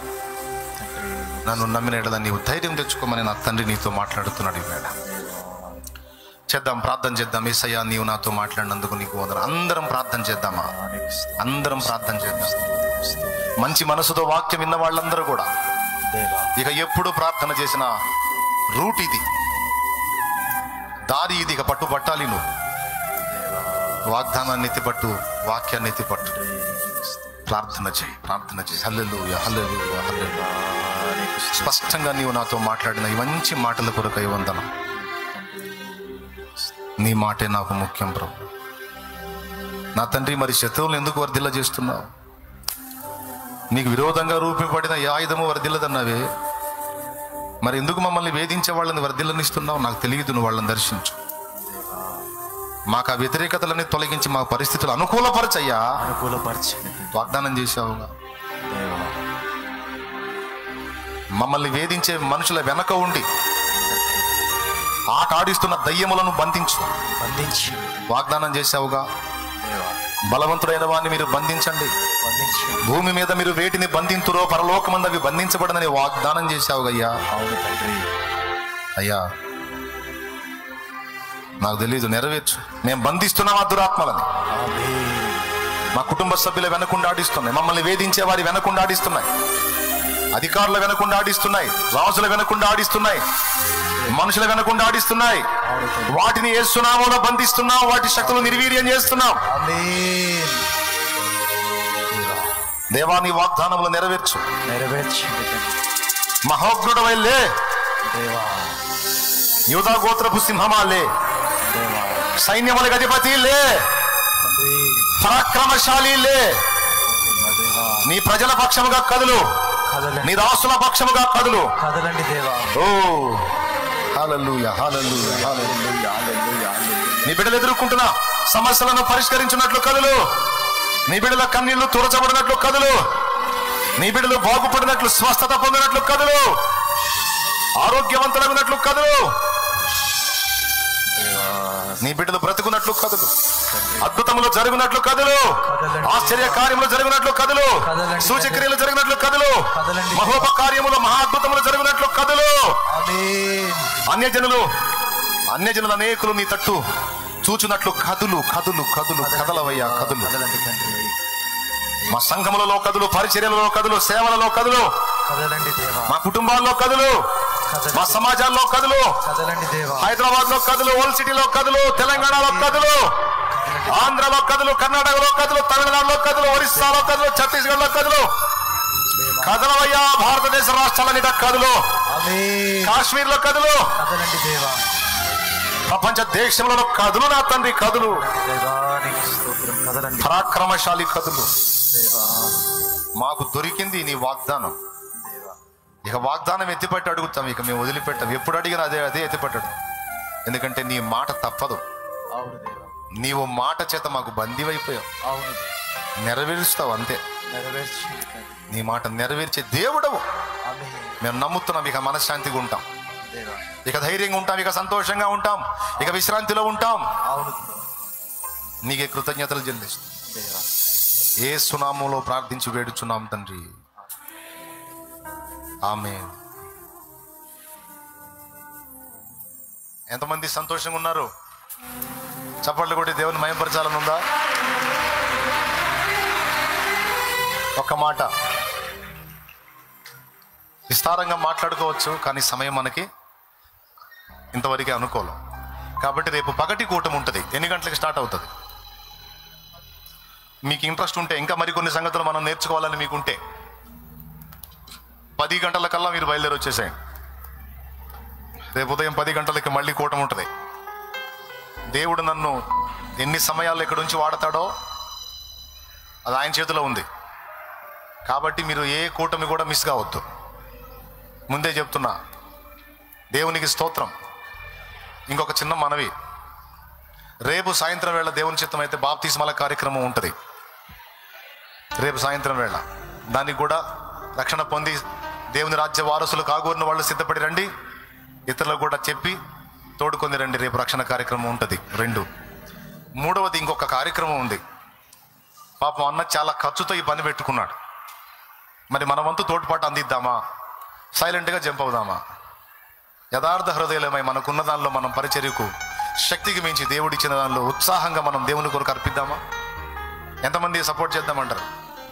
ఇది చాలా ఖర్చుతో కూడుకున్న పని. దీని కిరాయి చాలా ఉంటుంది ఒక రోజుకు వచ్చి. కనుక దేవుడు మనకి అన్ని వసతులు ఉండేటట్టు కంఫర్ట్గా ఇచ్చాడు. కాబట్టి మనం పరిచర్యకు తోడ్పాటు అందిద్దాం. మరి ఖచ్చితంగా మనం చేయాలి. ఎందుకంటే సాల్మన్ అన్న ఆర్థికంగా స్థితిమంతుడు కాడు. అయినప్పటికీ విశ్వాసంతో సాహసాలు చేశాడు. కాబట్టి తోడ్పాటు అందిద్దామా? పోయి తిందామా అన్నోళ్ళు లేచి వెళ్ళవచ్చు. లేదు తోడ్పాటు అందించే పోదాం అన్నోళ్ళు కూర్చోవచ్చు. రైట్. ఒక పాట పాడుతాను. పరిచారకులు మీ దగ్గరకు వస్తారు. పరిచర్యకు తోడ్పాటుగా హృదయపూర్వకమైన అర్పణ అందిద్దాం. పెందలాటి బయలుదేరి వెళ్ళిపోతాం.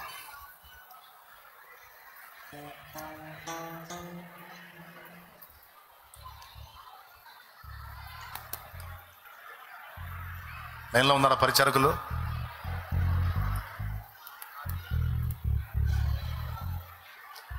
హైదరాబాద్లో పరిస్థితి ఇలా ఉంటుందా?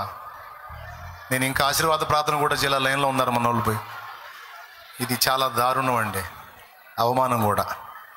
జస్ట్ 10 minutes, ఒక 10 నిమిషాలు బిడ్డ, 10 నిమిషాలు కొంచెం మనం విలువిద్దాం. దేవుని ఆశీర్వాదానికి విలువిద్దాం. అయ్యా ఒక 10 నిమిషాలు కూర్చోండి ప్రశాంతంగా. 10 minutes. ఇదేనా దేవుని సన్నిధికి మనం ఇచ్చే గౌరవం? ఫైనల్ బ్లెస్సింగ్ చేయలేదు, నేను ఆశీర్వాదం చేయలేదు. సార్ మేము పోవాలి సార్ అని చంపాయి. ఫుడ్కి అడిగిన నాకు కొంచెం కొద్ది సమయం. సరే ఆ ప్లేట్లు తీసుకొచ్చి కూర్చోండి, పర్వాలేదు. దేవునికి స్తోత్రం కలుగునుగా.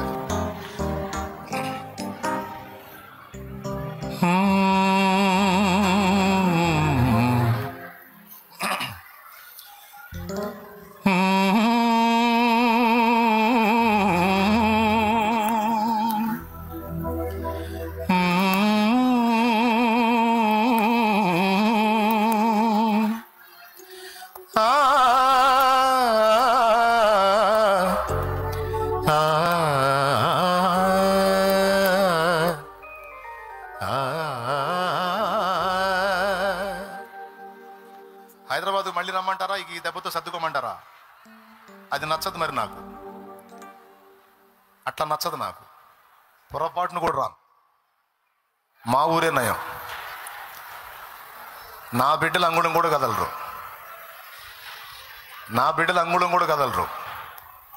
అది నచ్చదు నాకు.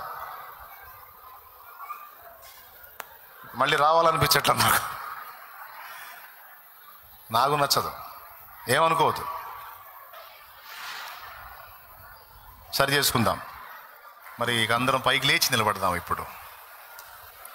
Thank you. పాపం వెళ్ళే వాళ్ళు కూడా వచ్చి కూర్చున్నారు.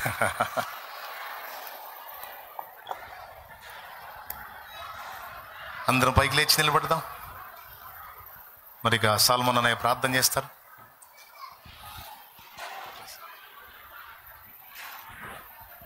ప్రార్థన చేసుకుందాం. మన మధ్యలో దైవజనులు జాషువా పాస్టర్ గారు ఉన్నారు. యూసీసీఏ ప్రెసిడెంట్ గారు ఉన్నారు జాషువా పాస్టర్ గారు. అదే రీతిగా దైవజనులు సంపత్ గారు వచ్చి ఆశీర్వాద వచనం ఇస్తారు. ప్రియులారా, దేవుడు సూటిగా మనం మాట్లాడాడు. మనం వాదన పెట్టుకోవట్లేదు కనుక అడగట్లేదని పొందట్లేదు. యాకోబు జీవితంలో యాకోబు గెలవలేదండి, దేవుడే యాకోబుని గెలిపించాడు. హల్లెలూయా. కొన్నిసార్లు పిల్లలు అంటారు, పిల్లలు కొడితే నాన్న పడిపోతాడు ఇట్లా డిష్యూమని. దాని అర్థం వాడికి బలం ఉందని కాదు, తండ్రి ఓడిపోవడానికి ఇష్టపడ్డాడు. వాగ్దానం ఇచ్చాడు, ఎందుకో తెలుసా? ఆయన మనకు దొరికిపోవడానికి, మనల్ని గెలిపించడానికి, మన తలెత్తడానికి తను నిర్ణయం చేసుకున్నాడు. ఇంకెందుకు ఈ రాత్రి వాదన పెట్టుకోండి ప్రభుతో, పక్కవారితో కాదు. రెండోది, భోజనాలు వినండి. దైవజనుడు ఏమన్నాడు? ఇంకోసారి హైదరాబాద్కి రావద్దని. నాకు తెలుసు ఆలస్యమైంది, కానీ ఒక క్రమం ఉంది. క్రమము కానిది అక్రమం. వినండి, రేపు ఇట్లాగా ఆలస్యం కాదు, రేపు త్వరగా ముగించబడుతుంది. నాకు తెలుసు మీ బాధలు, కాదని కాదు, కానీ ఒక క్రమం ఉంది. క్రమాన్ని పాటిద్దాం. అందరు చెప్పండి, అక్కడ ఉన్న వాళ్ళు కూడా, ఆ లైన్లో ఉన్న వాళ్ళు కూడా హల్లెలూయా చెప్పండి. హల్లెలూయా, దేవునికి స్తోత్రం. దైవజనులు జాషువా అన్న గారు ప్రార్థించిన తర్వాత